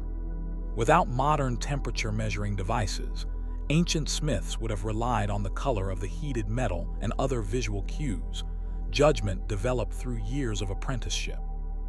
There are stories, difficult to verify but persistently told, of Damascus steel swords performing feats that seem almost supernatural. Tales of blades that could cut through European swords without losing their edge, or slice a falling handkerchief in two. While some of these accounts, no doubt, contain elements of exaggeration, modern tests on surviving Damascus blades confirm that they possess remarkable properties even by today's standards. What's particularly fascinating about Damascus steel is that it represents a case of ancient craftsmen achieving through trial and error what modern science can explain but not fully replicate. These smiths, working without any understanding of carbon nanotubes or metallurgical microstructures, developed a process that created precisely the right conditions for these advanced materials to form. They didn't need to understand why it worked at a molecular level. They only needed to know that following certain steps produced exceptional blades. This raises profound questions about other lost technologies. If ancient smiths could develop such advanced metallurgical processes without modern scientific understanding, what other sophisticated technologies might have existed in the ancient world? What other knowledge might have been lost during the countless disruptions of history? Wars, conquests, plagues, and the simple passing of generations. Some researchers believe that the secret to Damascus steel isn't completely lost, just fragmented. Pieces of the knowledge survive in different places, in the traditional techniques still practiced by bladesmiths in remote regions, in the chemical analysis of surviving blades, in historical accounts of the forging process. The challenge lies in bringing these fragments back together into a coherent whole. Others suggest that the original Damascus steel required such specific conditions, particular ores, specific plant materials for the crucible process, exact forging techniques, that it may be impossible to truly recreate it in the modern world. The unique combination of circumstances that allowed for its creation may have been lost forever when those circumstances changed. What we do know is that Damascus steel represents a humbling reminder that technological progress isn't always linear. Our ancestors were capable of extraordinary innovations, some of which we're still trying to understand today. The loss of this knowledge serves as a warning about how fragile human innovation can be, how easily techniques and technologies can disappear when the conditions that supported them change. Perhaps most intriguing is the thought that there may be other lost technologies waiting to be rediscovered, ancient solutions to problems we're still struggling with today. The story of Damascus steel reminds us that sometimes the answers we seek might not lie in the future, but in the past, in knowledge once possessed but somehow forgotten, waiting for us to remember. On a cold September day in 1936, archaeologists working on the Swedish island of Gotland unearthed something that would challenge our understanding of Viking technological capabilities. Among the typical artifacts of a Viking settlement, weapons, jewelry, tools, they discovered something unexpected: perfectly crafted lenses made of rock crystal. These weren't crude magnifying glasses or simple decorative objects. They were sophisticated optical instruments with nearly perfect geometrical shapes, elliptical surfaces polished to remarkable precision, and focal points that suggested an advanced understanding of how light behaves when passing through different mediums. The discovery raised a startling question. Did the Vikings possess optical technology far more advanced than we ever imagined? These lenses, dating to around the 11th century CE, are now known as the Visby lenses, named after the nearby town. The largest and most perfect among them measures just over 2 inches in diameter, with an almost flawless elliptical shape. Modern analysis has shown that it would have functioned as a powerful focusing lens, capable of creating a sharp image with minimal spherical aberration, a level of optical quality that European lenses wouldn't achieve again until the 18th century. What makes these lenses truly extraordinary isn't just their existence, but their level of sophistication. Creating such precise optical instruments requires not only skilled craftsmanship, but also a theoretical understanding of how light behaves, knowledge we didn't believe the Vikings possessed. The conventional historical narrative suggests that sophisticated optical theory didn't develop in Europe until centuries later, with the work of scholars like Roger Bacon and Whitelaw in the 13th century. Yet here was evidence that someone in the Viking world had not only created precise optical instruments, but had done so with a level of sophistication that implies a deeper understanding than the historical record suggests. The question is simple but profound. What were these lenses used for? The most mundane explanation is that they served as magnifying glasses, perhaps used by skilled craftsmen creating the intricate jewelry and detailed metalwork for which the Vikings were renowned. A magnifying lens would have been invaluable for the fine detailed work seen in many Viking artifacts. But this explanation has a problem. While the lenses would certainly work well for this purpose, their optical quality is far higher than needed for simple magnification. It's like finding a precise scientific instrument in a context where a much simpler tool would suffice. A more intriguing possibility is that these lenses were used for fire starting. Crystal lenses can focus sunlight to create intense heat, and there are references in Norse literature to fire crystals used for this purpose. Ibn Fadlan, an Arab chronicler who encountered Vikings in the 10th century, mentioned that they possessed stones that could be used to start fires when the sun shone on them. This explanation makes practical sense, especially in the northern climate where reliable fire starting would have been essential for survival. But again, the precision of the lenses goes far beyond what would be needed for this purpose. A roughly polished piece of crystal could focus sunlight well enough to start a fire. It wouldn't require the nearly perfect elliptical shape and precise focal point that characterizes the Visby lenses. Their sophistication suggests they were created for a more demanding optical application. This leads to more speculative but fascinating possibilities. Could the Vikings have combined multiple lenses to create telescopic devices? The idea isn't as far-fetched as it might initially sound. While the traditional historical narrative places the invention of the telescope in early 17th century Netherlands, there are tantalizing hints that telescope-like devices might have existed much earlier. Viking sagas describe scouts with remarkable abilities to spot distant ships far earlier than should have been possible with the naked eye. Norse navigational techniques, which allowed them to traverse the perilous North Atlantic with surprising accuracy, remain partially mysterious to historians. Could optical aids have played a role? Some researchers have pointed to linguistic evidence, certain Old Norse terms that could be interpreted as referring to devices that extend sight or bring the distant near. Others note the Vikings' established reputation as innovative adapters of technology, readily incorporating and improving upon ideas they encountered through their extensive trade networks. Rock crystal itself was highly valued in the Viking world, associated with magical properties and often used in religious contexts. Several Viking sagas mention crystals with special properties, including the ability to locate the sun on cloudy days, a crucial navigational ability for seafarers in northern latitudes. These sunstones have been linked to the natural polarizing effect of certain crystals, which can indeed help determine the sun's position in overcast conditions. The connection between these navigational aids and the Visby lenses remains speculative, but it hints at a Viking culture that may have understood and utilized the optical properties of crystals to a degree we've previously underestimated. If they understood polarization effects enough to use sunstones for navigation, might they have explored other optical phenomena as well? What's particularly interesting about the Visby lenses is that they're not unique. Similar rock crystal lenses have been found at Viking sites across Scandinavia and in Viking settlements as far away as Newfoundland.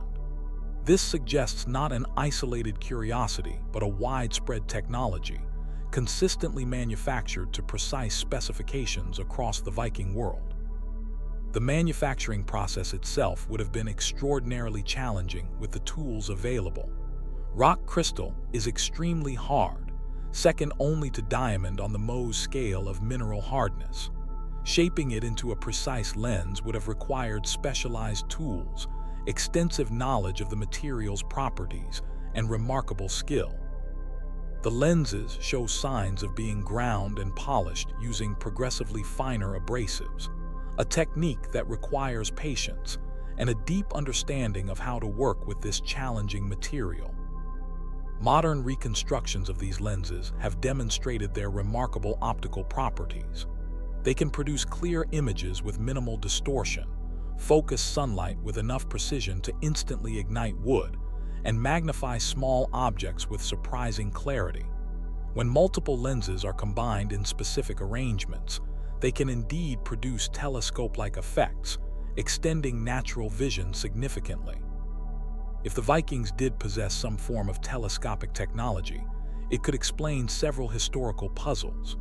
Their ability to undertake bold voyages across open ocean, often out of sight of land for days at a time, has long impressed historians. While their navigational expertise is well documented, the addition of even simple optical aids would have made these journeys significantly safer by allowing earlier spotting of land, ice, or approaching storms. It might also explain the speed and effectiveness of Viking raids, which often seem to catch coastal communities completely by surprise. The ability to scout coastal defenses from a safe distance at sea would have provided a significant tactical advantage, allowing Viking leaders to select vulnerable targets and plan their approaches with greater precision. Some alternative theories suggest the lenses might have had ceremonial or religious significance rather than practical applications. The Vikings, like many ancient cultures, associated natural crystals with magical properties. Clear quartz crystals feature in several Norse myths, often connected to prophecy and foresight, perhaps a metaphorical reference to their vision-enhancing properties. What we do know with certainty is that the technical achievement represented by these lenses forces us to reconsider our assumptions about Viking technological capabilities.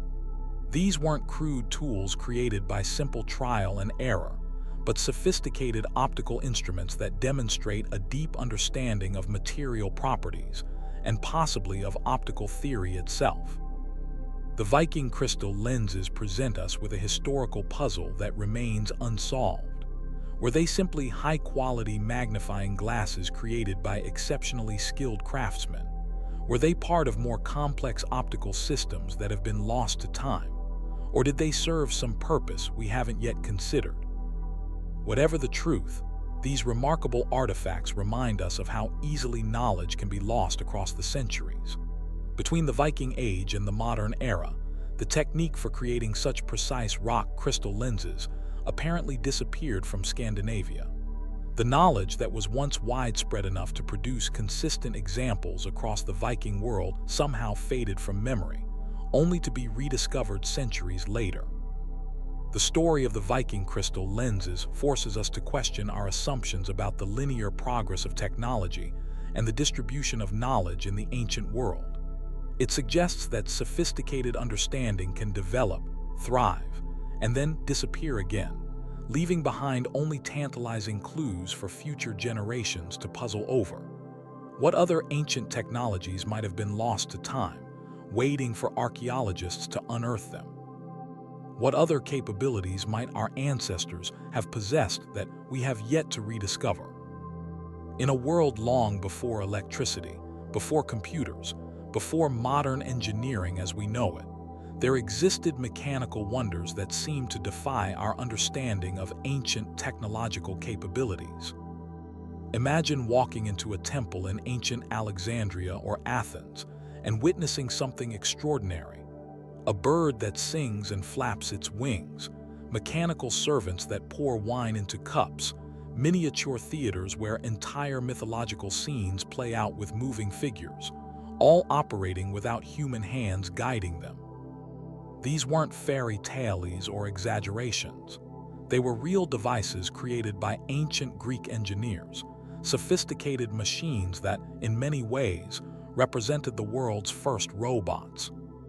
The story of Greek automata begins primarily in the intellectual powerhouse of Alexandria around 300 BCE, though evidence suggests that mechanical wonders existed even earlier in the Greek world. Here, At the crossroads of Greek, Egyptian, and Middle Eastern knowledge, a remarkable tradition of mechanical engineering flourished, creating devices of such sophistication that their likes wouldn't be seen again for over 1,000 years. The most famous creator of these ancient robots was Ctesibius of Alexandria, often called the father of pneumatics. Working in the 3rd century BCE, he developed systems using water pressure and compressed air to create movement and sound.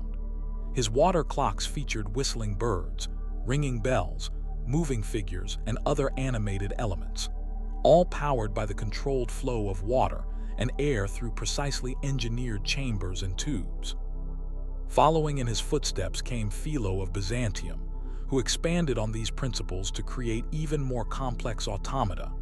In his work Pneumatica, he described numerous self-operating machines, including a washstand that automatically dispensed water when needed, essentially the world's first motion-activated sink.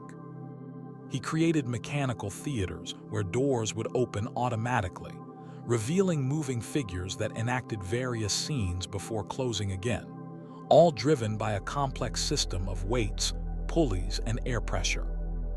But perhaps the greatest of these ancient roboticists was Hero of Alexandria, whose works we've already explored in relation to steam power. Hero took automata to unprecedented levels of sophistication, creating entire mechanical plays where figures moved across stages, temple doors that opened automatically when fires were lit on altars, and even a programmable cart that could follow predetermined paths. Essentially, the world's first programmable robot. One of Hero's most remarkable creations was a fully automated theater that presented the myth of Nauplius. In this miniature mechanical play, the Greek fleet would appear to sail on a moving sea, ships would be destroyed by a storm, and the character of Athena would appear above the scene, all happening automatically once the mechanism was set in motion. The entire sequence was driven by a rotating cylinder with pegs arranged in specific patterns, remarkably similar to the punch card programming systems that would control the first modern computers nearly 2,000 years later. What makes these ancient automata so fascinating isn't just their existence, but their remarkable sophistication. These weren't crude mechanical toys, but precisely engineered devices that combine principles of hydraulics, pneumatics, counterweights, and gear systems to create complex, coordinated movements. Without electricity, without modern materials, without precision manufacturing tools, ancient Greek engineers created machines that could mimic life itself. The level of miniaturization in some of these devices was particularly impressive. Archaeological evidence and contemporary accounts describe automated figures small enough to fit in the palm of a hand, yet containing complex internal mechanisms. Creating such intricate moving parts with ancient tools would have required extraordinary skill and precision, skills we tend not to associate with ancient technology. Philosophical texts from the period suggest that these automata weren't merely entertainment or religious spectacles. They represented a profound investigation into the nature of life itself. Aristotle's writings on biology often used mechanical analogies to explain the functioning of living organisms.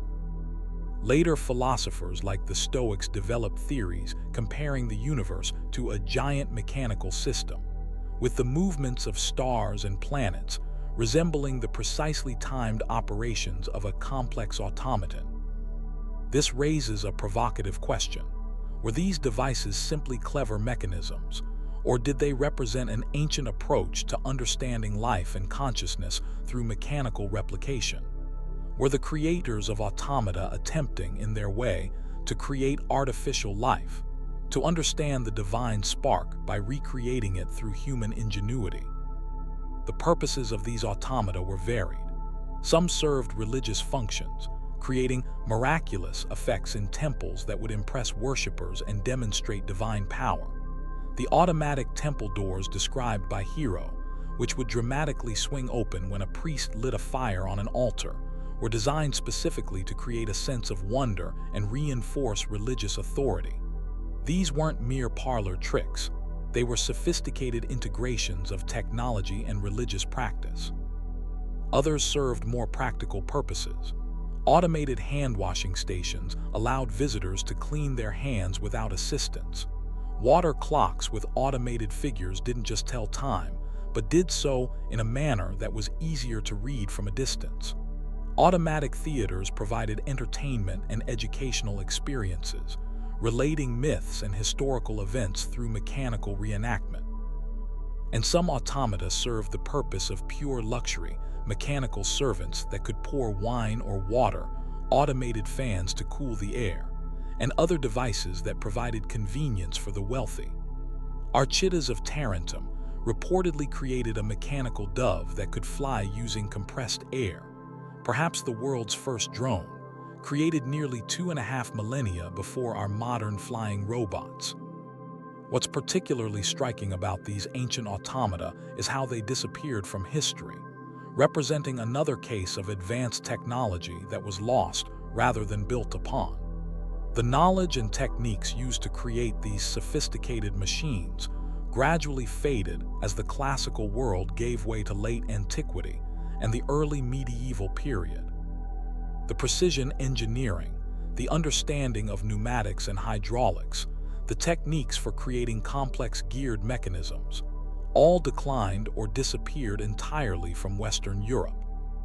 Some of this knowledge was preserved in the Byzantine Empire and later transmitted to the Islamic world, where it flowered again during the Golden Age of Islam.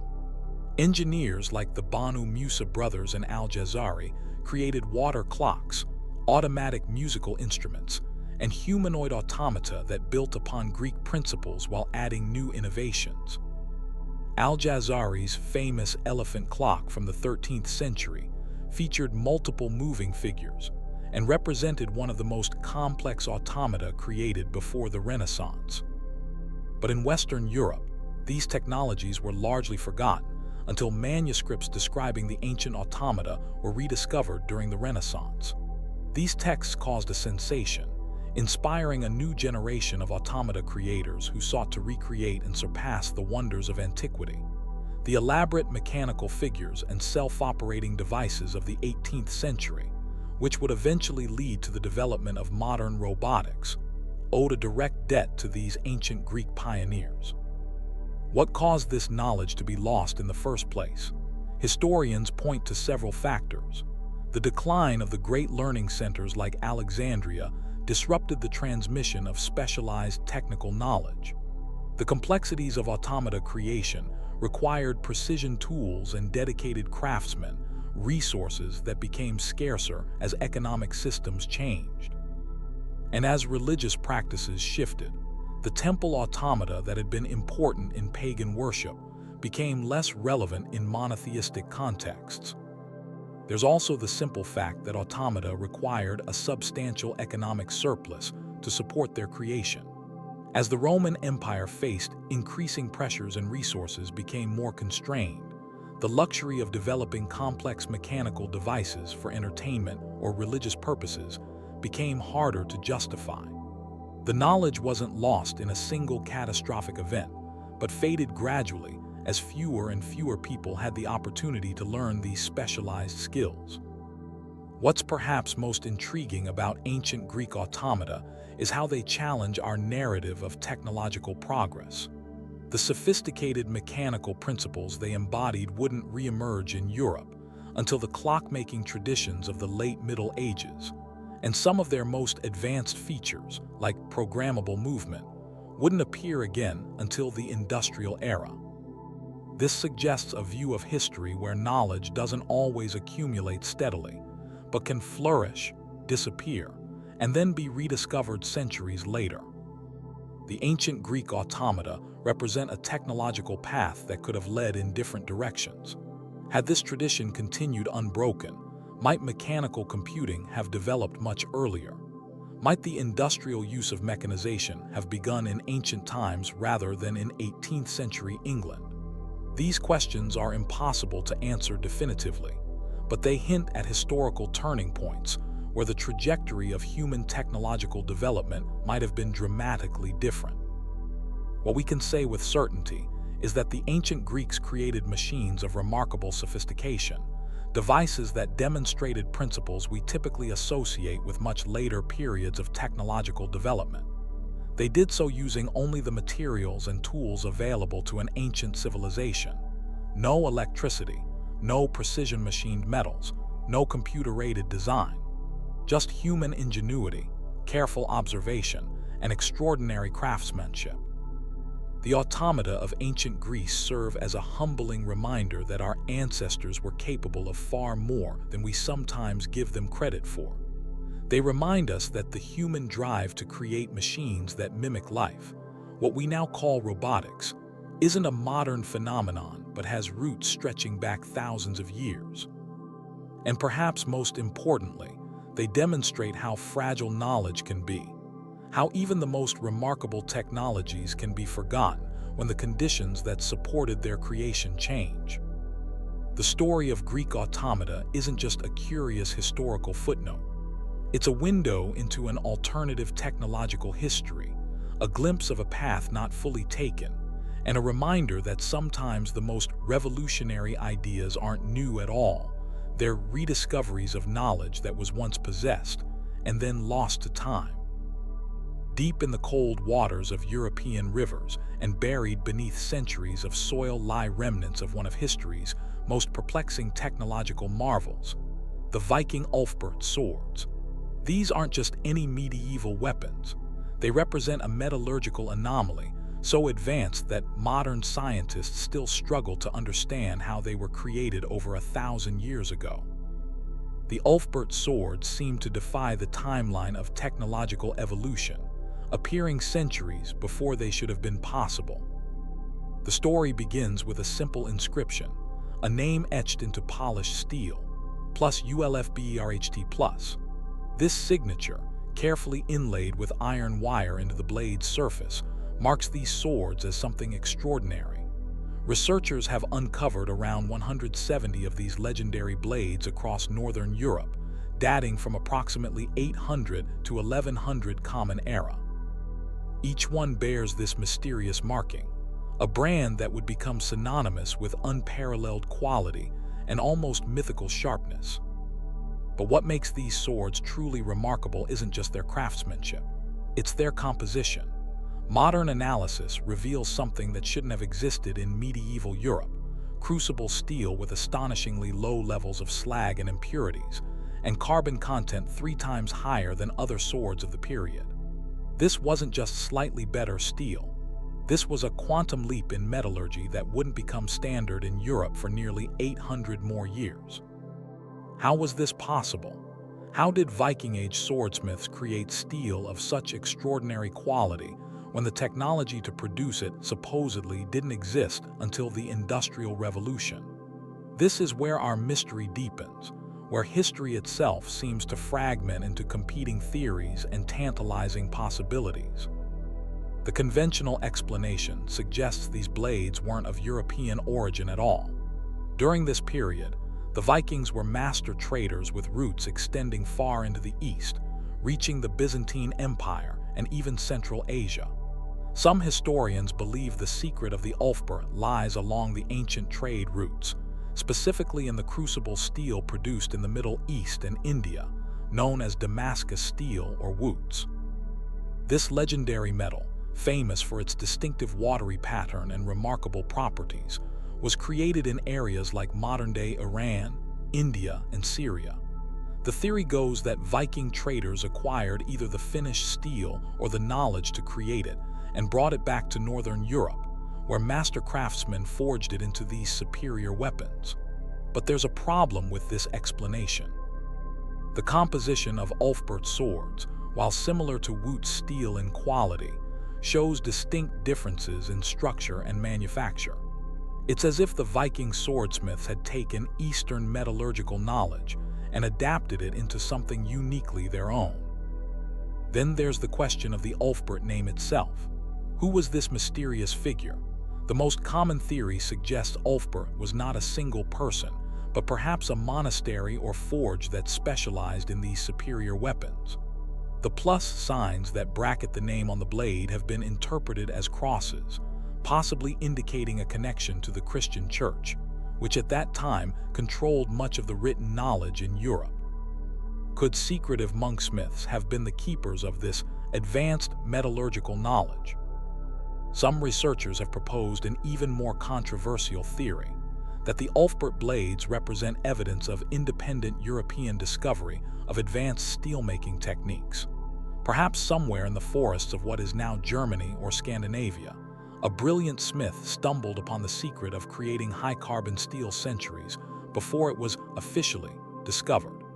If true, this would completely rewrite our understanding of technological development in medieval Europe. What makes this mystery even more compelling is that the knowledge to create these superior weapons was eventually lost. After the Viking Age, the quality of European swords actually declined. The secret of creating this miraculous steel vanished as mysteriously as it had appeared, not to be rediscovered until the modern era. It's as if a momentary window of advanced technology opened and then closed again, leaving only these remarkable blades as evidence it ever existed. Adding another layer to this puzzle is the discovery of counterfeits from the same period. Not all swords bearing the Ulfbert name were created equal. Archaeologists have found numerous examples of inferior blades inscribed with misspelled versions of the name, like Ulfberth or Ulfbeat. These knockoffs were made with lower quality steel, suggesting that even in the Viking Age, the reputation of genuine Ulfbert blades was so renowned that other smiths attempted to capitalize on their legendary status. The metallurgical analysis tells us just how advanced these weapons truly were. The genuine Ulfbert swords contain between 1.5 and 2% carbon, an amount that gives steel the perfect balance of hardness and flexibility. Too little carbon and the sword wouldn't hold a sharp edge. Too much and it would be brittle, shattering in battle. The Ulfbert creators somehow mastered this precise balance without the benefit of modern scientific knowledge. Even more impressively, these swords were nearly free of slag and impurities, something that shouldn't have been possible with Viking Age technology. Creating this level of purity requires temperatures approaching 3,000 degrees Fahrenheit, far higher than what standard Viking furnaces were believed capable of reaching. It's as if these medieval craftsmen had access to technology from the future. Modern attempts to recreate these blades have proven challenging, even with contemporary knowledge and equipment. Master blacksmiths today struggle to replicate the perfect combination of carbon content, slag removal, and heat treatment that makes these ancient weapons so exceptional. When we do manage to recreate them, the results are extraordinary: swords that can bend nearly 90 degrees and spring back to true, holding an edge capable of slicing through armor while remaining tough enough not to shatter in combat. For Viking warriors, possessing an Ulfbert sword would have been the equivalent of bringing a modern rifle to a medieval battlefield. These weapons offered a decisive advantage, capable of cleaving through lesser swords, light armor, and shields. They were the perfect complement to the Viking fighting style, aggressive, quick, and devastating. But perhaps the most haunting aspect of the Ulfbert mystery is what it suggests about history itself. If Viking Age smiths could create steel that wouldn't be matched until the Industrial Revolution, what other advanced knowledge might have been discovered and then lost throughout human history? How many other technological leaps have risen and fallen, leaving behind only tantalizing fragments for archaeologists to puzzle over? As we examine these ancient blades under microscopes and subject them to spectrographic analysis, we're left with more questions than answers. Were they the result of trade bringing Eastern crucible steel to European shores? Were they the creation of a secretive order of monksmiths who guarded their knowledge jealously? Or did some forgotten genius discover advanced metallurgical techniques nearly a millennium before they would be invented again? Whatever the truth, the Ulfbert swords remain one of history's most compelling technological enigmas, a flash of brilliance from the past that still defies full explanation. These blades stand as a humbling reminder that our ancestors may have possessed knowledge and capabilities far beyond what we've given them credit for, and that the march of technological progress isn't always forward. Sometimes brilliance flares and fades, leaving only whispers of what once was, etched into steel that has outlasted its creators by 1,000 years. In the year 132 Common Era, a brilliant inventor named Zhang Heng presented an extraordinary device to the imperial court of the Han Dynasty. His creation wasn't a weapon or a tool for daily life. It was something far more mysterious and seemingly impossible, a machine that could detect earthquakes happening hundreds of miles away. This invention, known as the Hufeng Didangyi, or instrument for measuring the seasonal winds and the movements of the earth, represents one of the most perplexing scientific mysteries of the ancient world. How did a man living nearly 2,000 years ago create a technology that could sense invisible seismic waves long before modern science understood what they were? The device Zhang Heng created was as beautiful as it was functional. Historical records describe an ornate bronze vessel, approximately 6 feet in diameter, decorated with intricate designs of mountains, tortoises, birds, and mythological creatures. Around its circumference sat 8 dragons, each facing outward toward one of the 8 principal directions of the compass. Below each dragon crouched a bronze frog, its mouth open and waiting. Inside the vessel, a complex pendulum mechanism was suspended, the heart of this mysterious earthquake detector. The functioning of this ancient seismoscope was nothing short of miraculous for its time. When an earthquake occurred, even one too faint for humans to feel or too distant to be noticed, the pendulum inside would swing, triggering one of the 8 dragons to release a bronze ball from its mouth. The ball would fall into the waiting mouth of the frog below, creating a resonant sound that alerted observers to the seismic event. More importantly, the specific dragon that released its ball would indicate the direction from which the earthquake had originated. What makes this invention truly astounding is that it worked. Historical records tell us that in the year 138 Common Era, a dragon on the western side of the device dropped its ball, signaling an earthquake. No one in the capital had felt any tremors, and officials were skeptical. Then, several days later, messengers arrived from Longxi, about 400 miles west of the capital, bringing news of a devastating earthquake. Zhang Heng's mysterious device had detected a seismic event that no human in the capital could feel, accurately indicating its direction. But how was this possible? How could a device built in the 2nd century Common Era detect distant earthquakes when modern seismographs weren't invented until the late 19th century?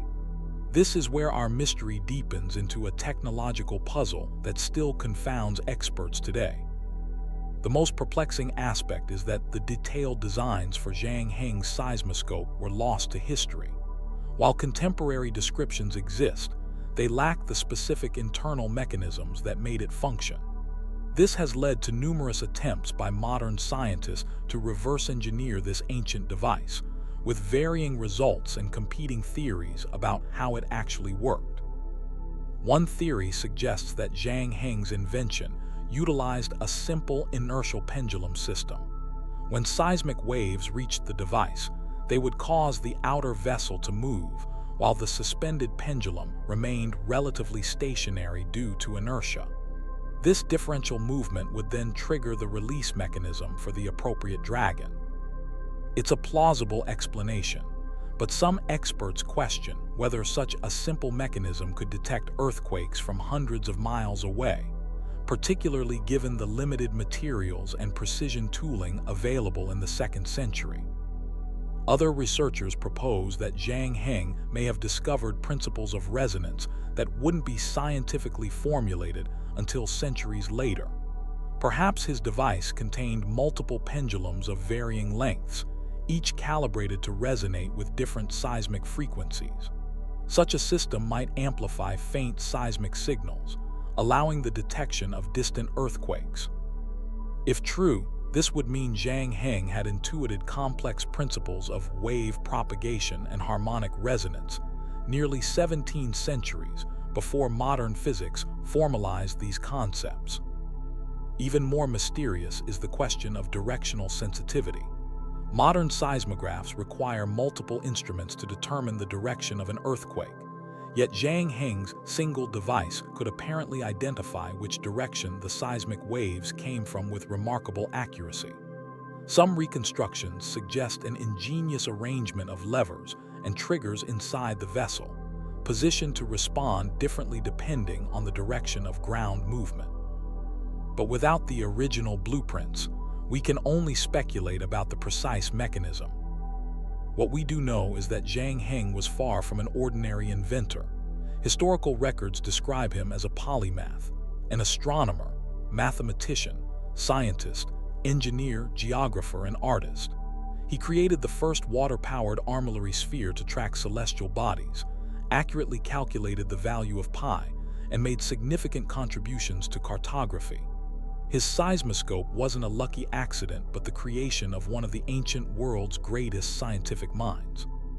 Some historians suggest that Zhang Heng may have had access to lost knowledge from even earlier Chinese civilizations.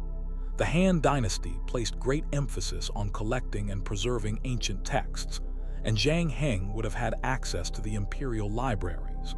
Could his seismoscope have been based on even older technologies or theories about the Earth that have since vanished from historical record? The mystery deepens when we consider that after Zhang Heng's death, seismoscope technology seems to have stagnated in China. While later dynasties created their own versions of the device, none apparently improved significantly upon his design. It's as if this brilliant leap of scientific insight appeared suddenly, remained for a brief moment in history, and then the deeper understanding behind it faded away, leaving only the device itself without the theoretical framework that made it possible. Even more puzzling is that this technology remained confined to China. Despite the extensive trade networks of the Silk Road that connected China to the Middle East and Europe, knowledge of the seismoscope doesn't appear to have spread westward. Western civilization wouldn't develop similar instruments until the late 1800s, nearly 17 centuries after Zhang Heng presented his invention to the Han court. What makes this ancient device particularly relevant is its purpose. Unlike many ancient inventions designed for war, commerce, or entertainment, the seismoscope served a humanitarian function, giving early warning of natural disasters. In a time when earthquakes were often interpreted as divine omens or punishments, Zhang Heng approached the problem with scientific pragmatism, seeking to understand and predict these natural phenomena to save lives. Modern attempts to reconstruct Zhang Heng's seismoscope have yielded working models that can indeed detect and indicate the direction of seismic activity, proving that the basic concept was sound. However, none have definitively proven exactly how the original functioned with such reported sensitivity and accuracy. It remains one of the great technological mysteries of the ancient world, a device that was centuries, if not millennia, ahead of its time. This ancient Chinese earthquake detector forces us to reconsider our assumptions about the linear progress of scientific knowledge. How did Zhang Heng conceptualize seismic waves centuries before the scientific understanding of wave propagation? How did he create a directionally sensitive detection system without modern materials or measuring tools? And perhaps most importantly, what other advanced knowledge might have been understood by our ancestors, only to be lost to time? The story of the ancient Chinese seismoscope reminds us that human ingenuity isn't bound by the technological limitations of any given era. Sometimes brilliant minds can make conceptual leaps that seem to defy the constraints of their time, glimpsing scientific principles that won't be formally understood for centuries to come. Zhang Heng's mysterious device stands as a testament to the heights of ancient innovation, and a humbling reminder that some of our modern discoveries may be rediscoveries of knowledge once possessed and then forgotten in the long, winding journey of human civilization. Deep in the jungles of Colombia, high in the mountains of Nepal, and buried beneath the sands of Egypt lie artifacts of such intricate detail and perfect symmetry that they seem impossible to have been created without modern technology. Yet these metal masterpieces, delicate golden figurines, perfectly balanced bronze statues, and copper implements of astonishing complexity, were crafted thousands of years ago using a technique so ingenious it challenges our understanding of ancient technological capabilities. This is the mystery of the lost wax method, an advanced metallurgical process that appeared independently across multiple ancient civilizations and produced works so precise that even today's craftsmen struggle to replicate them. The lost wax method, also known as investment casting or precision casting, is a technique that should not have existed in the ancient world, yet evidence of its use dates back more than 6,000 years. From the intricate gold work of the Cockle culture in Panama to the massive bronze statues of ancient Greece, this sophisticated process allowed ancient metalworkers to create objects of stunning complexity and detail, long before the advent of modern tools or scientific understanding of metallurgy. What makes this technique so remarkable is the level of conceptual thinking required to develop it. Unlike simple metalworking methods like hammering or basic mold casting, the lost wax process involves multiple stages of transformation, requires a deep understanding of material properties, and demands precise temperature control without the benefit of modern measuring devices. It's as if ancient craftsmen instinctively understood principles of material science that wouldn't be formally articulated until the modern era. The process begins with the creation of a detailed model, usually made from beeswax or another similar material. The artisan would meticulously carve and shape this wax model, adding the finest details, facial expressions, fabric folds, delicate filigree, or intricate patterns. Next, the wax model would be coated with layers of fine clay or similar material, building up a thick outer shell while preserving every minute detail of the wax original. Small wax rods would be attached to the model to create channels for the metal to flow in and for air to escape. Once the outer shell hardened, it would be heated, causing the wax inside to melt and drain out through the channels, hence the name lost wax. What remained was a perfect negative space inside the hardened shell, a hollow cavity that preserved every detail of the original wax model. Molten metal, gold, silver, copper, or bronze would then be poured into this cavity, filling the empty space and taking on the exact form of the original wax model, down to the most microscopic detail. After cooling, the outer shell would be broken away, revealing a metal object that was an exact replica of the original wax model, often with details so fine they could barely be seen by the naked eye. The mystery isn't just that ancient cultures developed this complex process. It's that they mastered it to a degree that often surpasses modern attempts at replication. Take, for example, the dancing girl of Mohenjo-Daro, a small bronze statue created in the Indus Valley civilization around 4,500 years ago.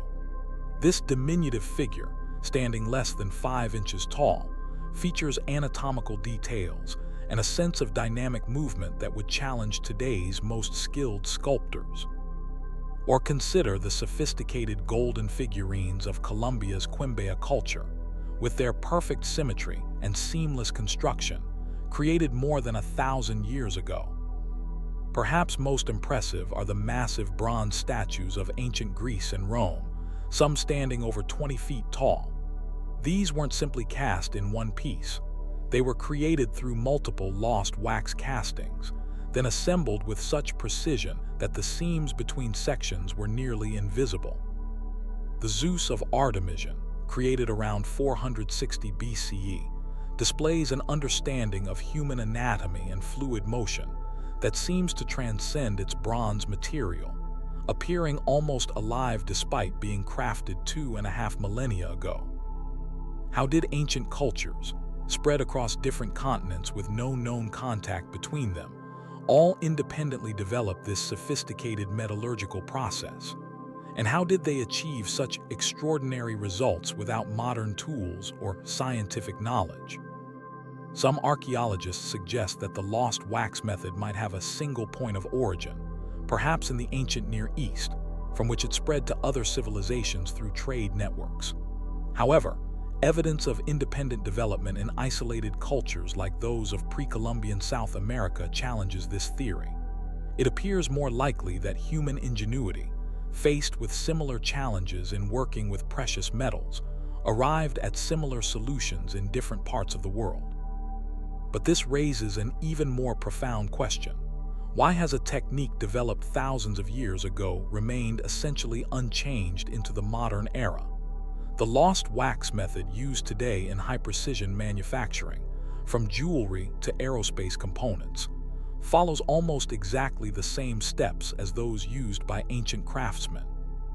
It's as if this particular metallurgical process reached its perfect form at the very beginning, a rare instance of a technology that couldn't be significantly improved upon despite thousands of years of subsequent innovation.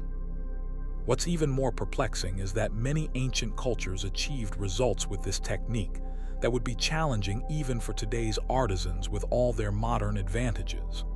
The gold work of the Ashanti Kingdom, the bronze castings of China's Shang dynasty, the intricate religious icons of Hindu India, all display a level of precision and artistry that seems to defy the technological limitations of their time. This enigma deepens when we consider that the lost wax process requires a sophisticated understanding of multiple physical properties: the behavior of wax under carving tools, the porosity and heat resistance of various clay mixtures, the flow dynamics of molten metals, the contraction rates of different materials as they cool, and the structural integrity of complex forms. Without scientific instruments or written formulas, ancient craftsmen somehow developed an intuitive mastery of these complex physical principles. Some researchers have suggested that the secret lies in the extensive apprenticeship systems of ancient cultures, where metallurgical knowledge was passed down through generations of master craftsmen. These weren't simply technical skills, but entire philosophical approaches to understanding materials and their transformation. In many ancient societies, metalworking was considered a sacred art, often associated with divine or magical properties. Perhaps this spiritual dimension led to a deeper connection with an understanding of the materials than our modern, mechanistic approach allows. Others point to the possibility that ancient cultures had more advanced knowledge than we've given them credit for. The precision of ancient metallurgy suggests that these weren't primitive craftsmen working by trial and error, but sophisticated artisans with a comprehensive, if different, understanding of the physical world. Their knowledge wasn't codified in scientific terms, but embedded in practice and tradition. The mystery of the lost wax method forces us to reconsider our assumptions about technological progress. We tend to view history as a steady march forward, with each generation improving upon the knowledge of the last. But the perfection achieved in ancient metallurgy suggests something different, that in some fields, humanity reached extraordinary heights of achievement thousands of years ago, creating masterpieces that still inspire wonder today. Perhaps most humbling is the realization that some of these ancient techniques were nearly lost to time. During the Industrial Revolution, many traditional crafting methods were abandoned in favor of mass production. It was only through the efforts of archaeologists, historians, and dedicated artisans that techniques like the lost wax method were preserved and revived. One wonders how many other sophisticated ancient technologies have disappeared entirely, leaving only their products as mysterious testaments to knowledge we no longer possess. As we examine the golden treasures of ancient Columbia, the bronze masterpieces of classical Greece, or the copper wonders of Mesopotamia, we're not just looking at beautiful artifacts. We're looking at the physical embodiment of a profound metallurgical knowledge that stretches back to the very dawn of human civilization. These objects remind us that genius isn't confined to the modern era, and that our ancestors possessed capabilities and understanding that still have the power to amaze us thousands of years later. The lost wax method stands as one of history's most elegant technological achievements, a perfect synthesis of art, science, and craftsmanship that emerged in our distant past and continues to create beauty in our present. It remains a humbling reminder that some of humanity's greatest innovations may lie not in our future, but in our past, waiting to be rediscovered, appreciated, and perhaps even improved upon with the added benefit of our modern understanding. Sunlight, gentle, warming, life-giving. But could it also have been weaponized over 2,000 years ago to create one of history's most fearsome defensive weapons? This is the enduring mystery of the Archimedes' death ray, a legendary solar weapon said to have incinerated enemy ships during the Roman siege of Syracuse in 212 BCE. The tale of this ancient superweapon has captivated historians, scientists, and military engineers for centuries, not just for its dramatic claims, but because it exists in that tantalizing gray area between confirmed historical fact and compelling legend.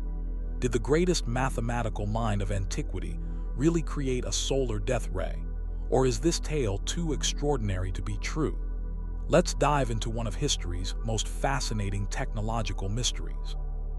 The story begins during the Second Punic War, as Roman forces laid siege to the Greek city of Syracuse on the island of Sicily. Syracuse had a secret weapon, or rather, a secret weaponeer. Archimedes, already renowned as the greatest mathematician and inventor of his age, had been tasked by King Hieron II with designing defensive systems to protect the city. According to accounts written decades later by historians like Lucian, Galen, and most famously Plutarch, Archimedes created an ingenious solar weapon that could harness the Mediterranean sun to devastating effect. As Roman ships approached the city walls, soldiers would position large reflective bronze shields at specific angles, creating what we might today call a parabolic reflector. These polished metal surfaces would capture sunlight and focus it onto the wooden hulls of approaching enemy vessels. Within moments, according to the ancient accounts, the concentrated solar energy would cause the ships to burst into flames, destroying them before they could reach the city walls. If true, this would represent one of the most advanced weapons technologies of the ancient world, a perfect marriage of mathematical precision and natural forces, turned to destructive purpose. But did it really exist? Or is the Archimedes' death ray simply a compelling myth that grew around a historical figure already known for his brilliant inventions? What makes this mystery so intriguing is that we know with certainty that Archimedes did develop extraordinary defensive weapons for Syracuse. Historical records confirm his creation of massive cranes that could pluck Roman ships from the water, huge catapults with unprecedented range and accuracy, and mechanical devices that extended over the city walls to drop heavy objects onto approaching vessels. These innovations were so effective that the Roman general Marcellus is said to have exclaimed that Archimedes was using his ships like cups to draw water from the sea. The Romans, despite their military might, were held at bay for 2 years largely due to these defensive innovations. Given these confirmed inventions, the death ray doesn't seem entirely implausible. We know Archimedes had a deep understanding of geometry, particularly the properties of parabolic reflectors. His treatise on burning mirrors demonstrated his theoretical knowledge of how curved surfaces could concentrate light to a focal point. The principle behind the death ray, concentrating sunlight to create intense heat, is scientifically sound. Modern solar furnaces, using the same basic concept, can achieve temperatures exceeding 3,600 degrees Fahrenheit, more than enough to ignite wood. Yet skepticism persists, and for good reason. The earliest accounts of the death ray were written centuries after the siege of Syracuse, raising questions about their historical accuracy. More importantly, numerous modern attempts to recreate the weapon have produced mixed results, highlighting the practical challenges Archimedes would have faced. The most famous test occurred in 2005, when the television show Mythbusters attempted to recreate the death ray using both modern mirrors and materials that would have been available in Archimedes' time. Their conclusion: busted. While they could create enough heat to cause wood to smoke, they couldn't achieve the rapid, dramatic ignition described in historical accounts. The practical difficulties seemed insurmountable, maintaining precise alignment of multiple reflectors, compensating for the movement of ships on water, and generating enough concentrated heat at a distance of several hundred feet. But the story doesn't end there. In 2010, a team of students from the Massachusetts Institute of Technology successfully ignited a wooden ship replica using a system of 127 mirrors, achieving ignition in about 10 minutes. Similarly, in 2005, a group from the University of Arizona used 70 modern mirrors to set a mock Roman ship aflame, reaching temperatures of around 700 degrees Fahrenheit. These successful modern experiments reopened the question: could Archimedes have done it with ancient technology?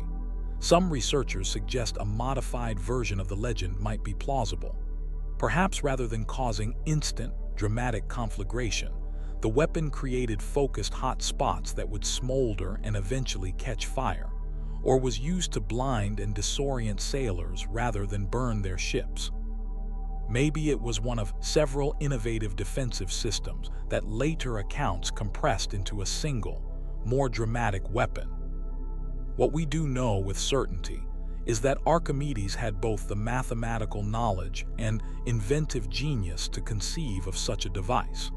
His work with conic sections and parabolic reflectors demonstrates he understood the principles required. Historical records confirm he created other mechanical marvels that seemed equally impossible. The Archimedes screw for lifting water, compound pulleys that could move enormous weights with minimal effort, and possibly even an early analog computer known as the Antikythera mechanism. Perhaps the most compelling aspect of the Archimedes death ray mystery is what it reveals about the capabilities of ancient minds. Whether or not this particular weapon existed exactly as described, the mathematical and engineering principles behind it were certainly understood by Archimedes. This raises profound questions about other advanced knowledge that may have existed in the ancient world, but was lost during the tumultuous centuries that followed. Ironically, the destruction of Archimedes' work embodies this very problem. When the Romans finally breached the defenses of Syracuse in 212 BCE, Archimedes was killed by a Roman soldier, despite orders from General Marcellus to spare him. Many of his writings and designs were lost, leaving tantalizing fragments of his genius for later generations to puzzle over. We'll likely never know with absolute certainty whether the death ray existed, because so much of Archimedes' work has vanished into history. The mystery of the Archimedes death ray continues to capture our imagination precisely, because it occupies that fascinating borderland between the possible and the extraordinary. It reminds us that the line between history and legend is often blurrier than we'd like to admit, especially when dealing with innovations that were far ahead of their time.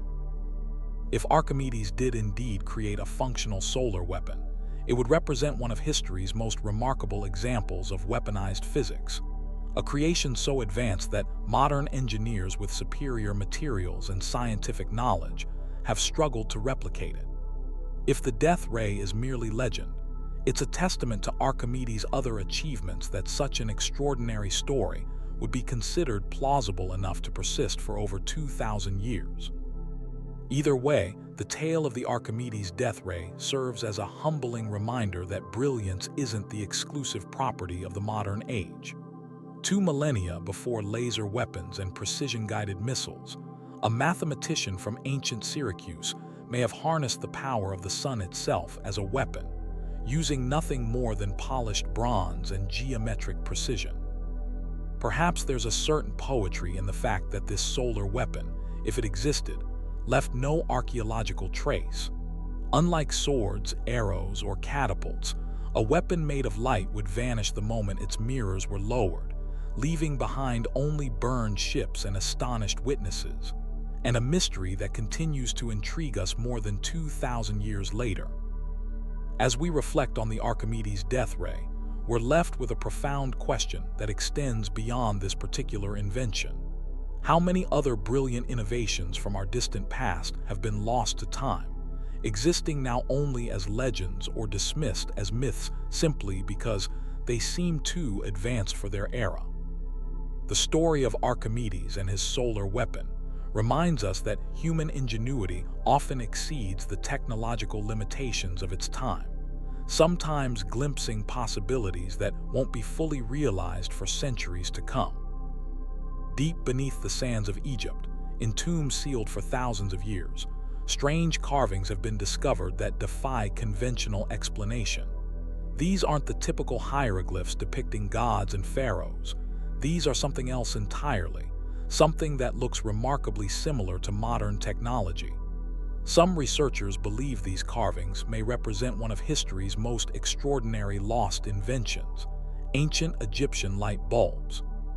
The story begins in the Temple of Hathor at Dendera, about 30 miles north of Luxor. There, carved into the stone walls of a crypt beneath the temple, are reliefs dating back over 3,000 years that show what appear to be enormous elongated bulbs. Inside these bulb-like objects are what look like filaments, reminiscent of those found in incandescent light bulbs. At the end of these filaments are what some interpret as electrical connections, leading to what resembles a cable connected to a box-like object. The entire arrangement bears an uncanny resemblance to a modern electrical lighting system. Mainstream archaeologists and Egyptologists have long maintained that the ancient Egyptians had no knowledge of electricity. They insist that the temples and tombs were illuminated by sunlight, torches, oil lamps, and mirrors used to reflect light into dark spaces. The official explanation for these carvings is that they represent lotus flowers, snake symbols, or religious iconography that has been misinterpreted by modern eyes searching for the familiar in the unfamiliar. But there are those who believe these carvings tell a different story, one that challenges everything we thought we knew about ancient technological capabilities. Proponents of what has become known as the Dendera light bulb theory point to several compelling aspects of these reliefs that they believe support their case. First, there's the striking visual similarity between the carvings and modern bulbs. The elongated, bulb-shaped objects contain what appears to be a filament-like structure that runs from one end to the other, just like in an incandescent light bulb. At the wide end of these objects is what looks like a socket, and at the base of each bulb is what some interpret as a cable leading to a box that resembles a power source. Second, there's the complete absence of soot on the ceilings of many Egyptian tombs and temples. If the Egyptians used only torches and oil lamps, as conventional archaeology suggests, then the ceilings of these structures should be blackened with thousands of years of accumulated soot. Yet many remain remarkably clean. Could this absence of soot indicate the use of a cleaner light source, perhaps electricity? Third, there's the question of how the ancient Egyptians could have created such detailed artwork and hieroglyphs in the pitch-black interiors of tombs and temples. Some passages stretch hundreds of feet into solid rock, far from any source of natural light. Mirrors could only have worked near entrances, and torches or oil lamps would have quickly consumed the limited oxygen in these enclosed spaces while filling them with smoke. How then did the ancient artisans see to create their masterpieces with such precision? Austrian inventor and researcher Walter Garn went so far as to build working models based on the Dendera carvings. Using materials that would have been available to the ancient Egyptians, copper, zinc, and acidic fruit juices as electrolytes, he created what were essentially primitive batteries. When connected to simple bulbs containing iron wires within sealed glass vessels filled with an inert gas, these devices produced light. His experiments suggested that such technology was theoretically possible, with materials available to the ancient Egyptians. But if the Egyptians did possess knowledge of electricity, where did they get it from? Some researchers point to the so-called Baghdad Battery as evidence that ancient civilizations had discovered ways to generate electrical currents. These artifacts, discovered in modern-day Iraq and dating back about 2,000 years, consist of clay jars containing copper cylinders and iron rods. When filled with an acidic liquid like vinegar, these devices can produce a small electrical current. If such technology existed in Mesopotamia, could similar knowledge have spread to Egypt? Others suggest a more controversial theory, that the Egyptians inherited this knowledge from an even older, perhaps advanced civilization that existed before recorded history. A civilization whose technological achievements were mostly lost in some ancient cataclysm, with only tantalizing hints surviving in the carvings and legends passed down through the millennia. There are those who propose that the ancient Egyptians didn't just have light bulbs, but may have possessed a broader understanding of electrical phenomena. They point to the lack of burn marks in many temples and tombs where light sources would have been needed. They note the exceptional detail and artworks created in these dark spaces. Some even suggest that certain artifacts, like the Golden Ark of the Covenant described in biblical texts, might have been electrical devices capable of storing and discharging power. Critics of the Egyptian lightbulb theory argue that there are simpler explanations for all of this evidence. The bulbs, depicted at Dendera, they say, represent symbolic lotus flowers emerging from mythological serpents, a common motif in Egyptian religious art. The lack of soot can be explained by meticulous cleaning of important sacred spaces over the centuries, or by the use of specially formulated wicks and oils that burned with minimal smoke. The detailed artwork, they suggest, could have been planned in daylight and executed using a combination of mirrors, reflective surfaces, and oil lamps. And yet, the questions persist. If these carvings simply depict lotus flowers, why do they so closely resemble modern electrical equipment? Why do they include elements that appear to be cables, sockets, and power sources? Why would the Egyptians carve such unusual representations deep in a crypt where few would ever see them? Perhaps most intriguing is the question of what knowledge might have been lost to time. The Great Library of Alexandria once housed hundreds of thousands of scrolls from across the ancient world, including technical treatises and scientific works. When it was destroyed, countless ancient texts were lost forever. Could knowledge of primitive electrical technology have been among the lost wisdom? There are tantalizing hints in ancient texts that suggest unusual light sources. The Greek historian Herodotus described visiting Egyptian temples that were wondrously lit, without visible flame. Ancient Jewish texts describe a light in the Temple of Solomon that burned perpetually without oil or wick. Could these accounts be distorted memories of electrical lighting? Even more compelling is the physical evidence found in some Egyptian tombs: copper wires embedded in walls, unusual metal artifacts, and peculiar chemical residues that some researchers believe could be consistent with primitive batteries and electrical equipment. While none of this constitutes definitive proof, it does raise questions about what technologies the ancient Egyptians might have possessed. If the Dendera carvings do indeed represent ancient electrical lighting, it would force us to completely reconsider the technological capabilities of ancient civilizations. It would suggest that knowledge we assumed was discovered in the modern era might have been known, used, and then somehow lost thousands of years ago. The implications would be profound, challenging our understanding of human technological development and raising questions about what other advanced knowledge might have been possessed and subsequently lost by ancient peoples. But perhaps the most fascinating aspect of the Egyptian lightbulb theory isn't whether it's true or false, but what it reveals about how we interpret the past.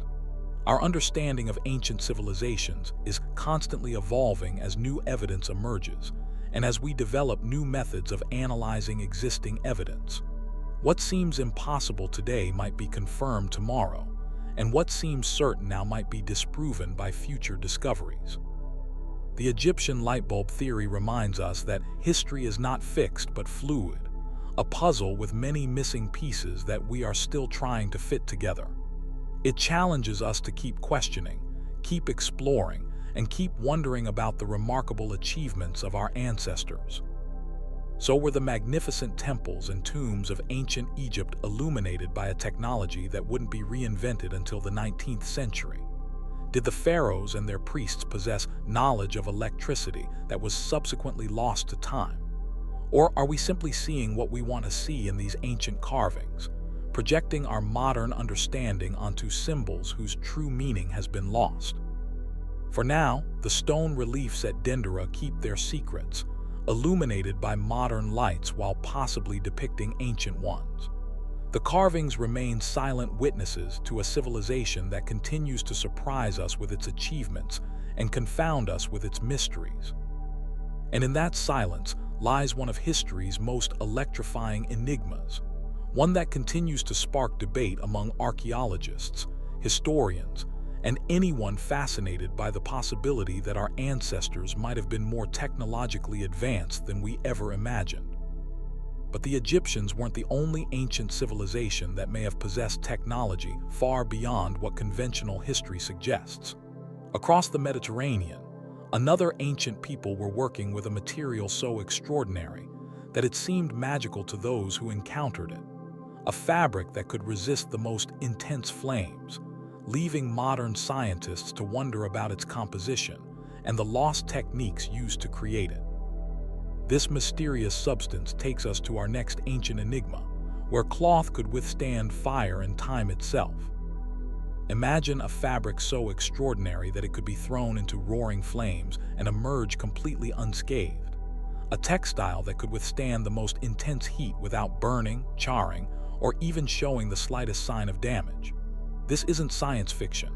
This is a real material that existed in the ancient world, a substance so remarkable that those who witnessed its properties believed it to be magical. This is the story of Greek fireproof cloth, one of history's most mysterious lost technologies. The first historical accounts of this miraculous fabric appear in ancient Greek and Roman texts from over 2,000 years ago. Writers like Pliny the Elder, Strabo, and Plutarch all described a rare and wondrous material called asbestos, or amiantus, that could resist fire. The name asbestos itself comes from Greek words meaning unquenchable or inextinguishable, while amiantus means unpolluted or pure, a reference to how the material remained clean and unmarked even after exposure to fire and smoke.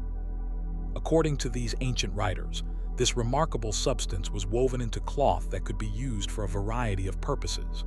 Perhaps most famously, it was fashioned into napkins and tablecloths for wealthy Romans who would astonish their dinner guests with an unusual cleaning method. Instead of washing these cloths, they would simply throw them into a roaring fire. The flames would burn away any food stains or residue, leaving the cloth itself pristine and undamaged when retrieved from the ashes. But the most valuable and mysterious use of this fireproof material was for burial shrouds of kings and emperors. When important figures were cremated, their bodies would burn away while the asbestos shroud remained intact, preserving their ashes separately from the funeral pyre. This allowed for the ashes of the deceased to be collected cleanly and placed in urns, an important consideration in cultures where proper treatment of remains held significant religious importance. Pliny the Elder, writing in the 1st century, described how this material was mined in remote mountain regions and was as valuable as the most precious gems. He noted that it was extremely rare and difficult to work with, making products created from it extraordinarily expensive, so much so that Emperor Charlemagne reportedly owned an asbestos tablecloth that he used to impress foreign dignitaries by casually tossing it into fires during state dinners. We now know that what the ancients called asbestos was indeed the same mineral substance we know by that name today, a group of naturally occurring silicate minerals with long, thin, fibrous crystals. Modern science has identified several types of asbestos, including chrysotile, amosite, and crocidolite, all of which share the remarkable property of fire resistance, along with flexibility that allows them to be woven into textiles. The mystery isn't what the material was, but rather how ancient civilizations, working without modern equipment, chemicals, or scientific understanding, managed to process this notoriously difficult substance into usable, flexible cloth. Modern processing of asbestos requires complex industrial methods, yet somehow, over 2,000 years ago, artisans were creating fine, soft fabrics from the same unyielding mineral. The process must have been incredibly labor-intensive and dangerous.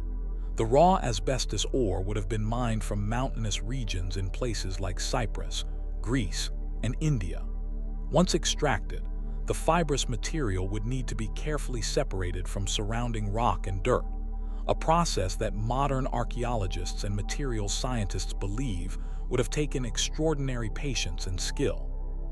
According to surviving descriptions, the fibers would then be repeatedly beaten, combed, and soaked to soften them enough to be spun into thread. This thread could then be woven into cloth using standard looms of the time. But even this simplified description masks what must have been an incredibly complex and secret process, known only to a handful of specialized artisans. The techniques for creating these fireproof textiles were closely guarded secrets, passed down from master to apprentice, rarely written down. This secretive nature of ancient craft traditions, combined with the natural disruptions of war, disease, and societal collapse that periodically swept through the ancient world, likely contributed to the eventual loss of this knowledge. But there's another, darker reason why this technology might have disappeared. Working with asbestos is now known to be extremely hazardous. The same properties that make asbestos fibers ideal for weaving, their thin, needle-like structure, also make them deadly when inhaled. These microscopic fibers can become lodged in the lungs, leading to serious diseases including asbestosis, lung cancer, and mesothelioma. It's almost certain that the ancient artisans who worked with this material suffered terribly for their craft, likely experiencing painful, debilitating lung diseases and premature death. Without understanding the cause of their illnesses, these craftspeople might have attributed their suffering to divine punishment or mysterious curses associated with the magical fire-resistant material. This health factor may explain why, despite its remarkable properties, asbestos cloth never became commonplace in the ancient world. The difficulty of working with the material, combined with the mysterious illnesses that seemed to afflict those who processed it, might have led to the gradual abandonment of the technology. But there are suggestions that some cultures developed methods for working with asbestos that might have been safer than others. Marco Polo, traveling through Asia in the 13th century, described visiting regions where locals harvested a fibrous material from mountains and processed it in a way that made it safe to handle, or at least safer than methods used elsewhere. He wrote of a cleaning technique that involved heating the fibers in fire, which might have altered their structure in ways that reduced some risks. Archaeological evidence supports the written accounts of asbestos use in antiquity. Fragments of asbestos cloth have been discovered in cremation urns dating back to the 1st century, and ancient asbestos mines have been identified in various parts of the Mediterranean and Middle East. Crucially, some discoveries suggest that the ancients may have developed techniques for processing asbestos that differ from modern industrial methods.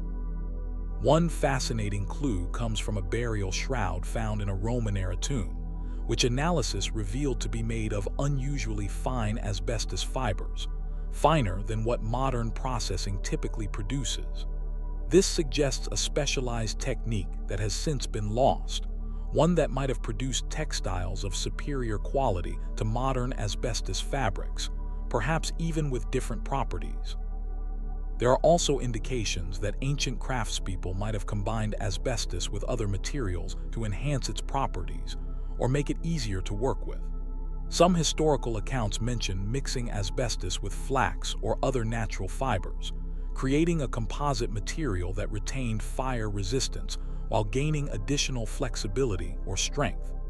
These blended textiles might represent a technological innovation that has since been forgotten. The possible applications of such fireproof material in the ancient world would have been significant.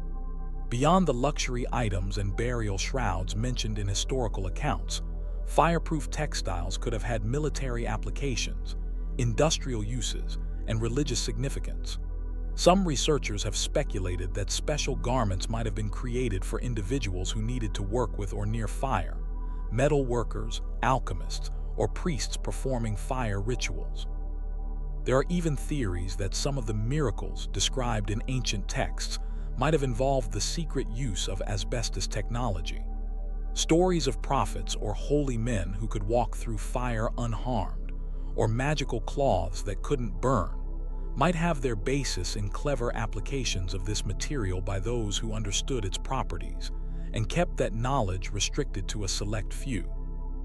What makes this lost technology particularly fascinating is that it represents knowledge that was discovered, utilized, and then lost, only to be rediscovered in the modern era. When asbestos was rediscovered by the industrial world in the late 19th century, it was hailed as a miracle material, its fire-resistant properties perfect for insulation, building materials, and various industrial applications. Only decades later did we begin to understand its deadly health effects, something the ancients might have recognized through bitter experience thousands of years earlier. The story of ancient asbestos cloth serves as a reminder that technological knowledge doesn't always progress in a straight line. Sometimes valuable techniques and understanding can be lost to time, war, disaster, or simply the natural fading of oral traditions when they aren't properly preserved in writing. The secrets of exactly how ancient craftspeople processed raw asbestos into soft, flexible cloth without modern tools remains partially unsolved. Some researchers continue to study the fragmentary remains of ancient asbestos textiles, hoping to unlock their secrets through modern analytical techniques. Others are investigating historical accounts and archaeological evidence of asbestos mining and processing sites, searching for clues about the methods used. There's even speculation that some remote communities in mountainous regions might have preserved aspects of the ancient techniques, passed down through generations as part of traditional craft knowledge. Understanding how the ancients worked with asbestos might have more than historical value. By studying their methods, we might gain insights into safer ways to handle this dangerous material when it needs to be removed from old buildings. Perhaps the ancient world developed techniques that minimized the release of deadly fibers, knowledge that could prove valuable even today. This lost technology also raises intriguing questions about what other advanced knowledge might have been possessed by ancient civilizations. If they could develop sophisticated methods for working with such a difficult material, what other techniques and technologies might they have mastered that have since been lost to time? How many other modern discoveries are actually rediscoveries of knowledge that once existed but was forgotten? The fireproof cloth of the ancient Greeks and Romans stands as a testament to human ingenuity across the ages, a reminder that remarkable technologies can emerge from simple observation and persistent experimentation, even without modern science's understanding of why materials behave as they do. It also demonstrates how easily such knowledge can slip away when its transmission is disrupted, or when its negative consequences outweigh its benefits. As we continue to uncover and re-examine artifacts from the ancient world, we may yet discover more clues about this remarkable lost science, a technology that allowed humans to master one of nature's most destructive forces by creating fabric that could dance with flames and emerge unscathed, carrying its secrets through the centuries to tantalize modern minds with what might have been and what might still be rediscovered. Behind every lost technology of the ancient world lies not just the question of how it worked, but why it disappeared. Was it simply too difficult, too dangerous, or too resource-intensive to maintain? Did the knowledge die with its practitioners, or was it deliberately suppressed? These questions remain as we explore another remarkable achievement from the ancient world, one that continues to confound modern engineers and architects to this day.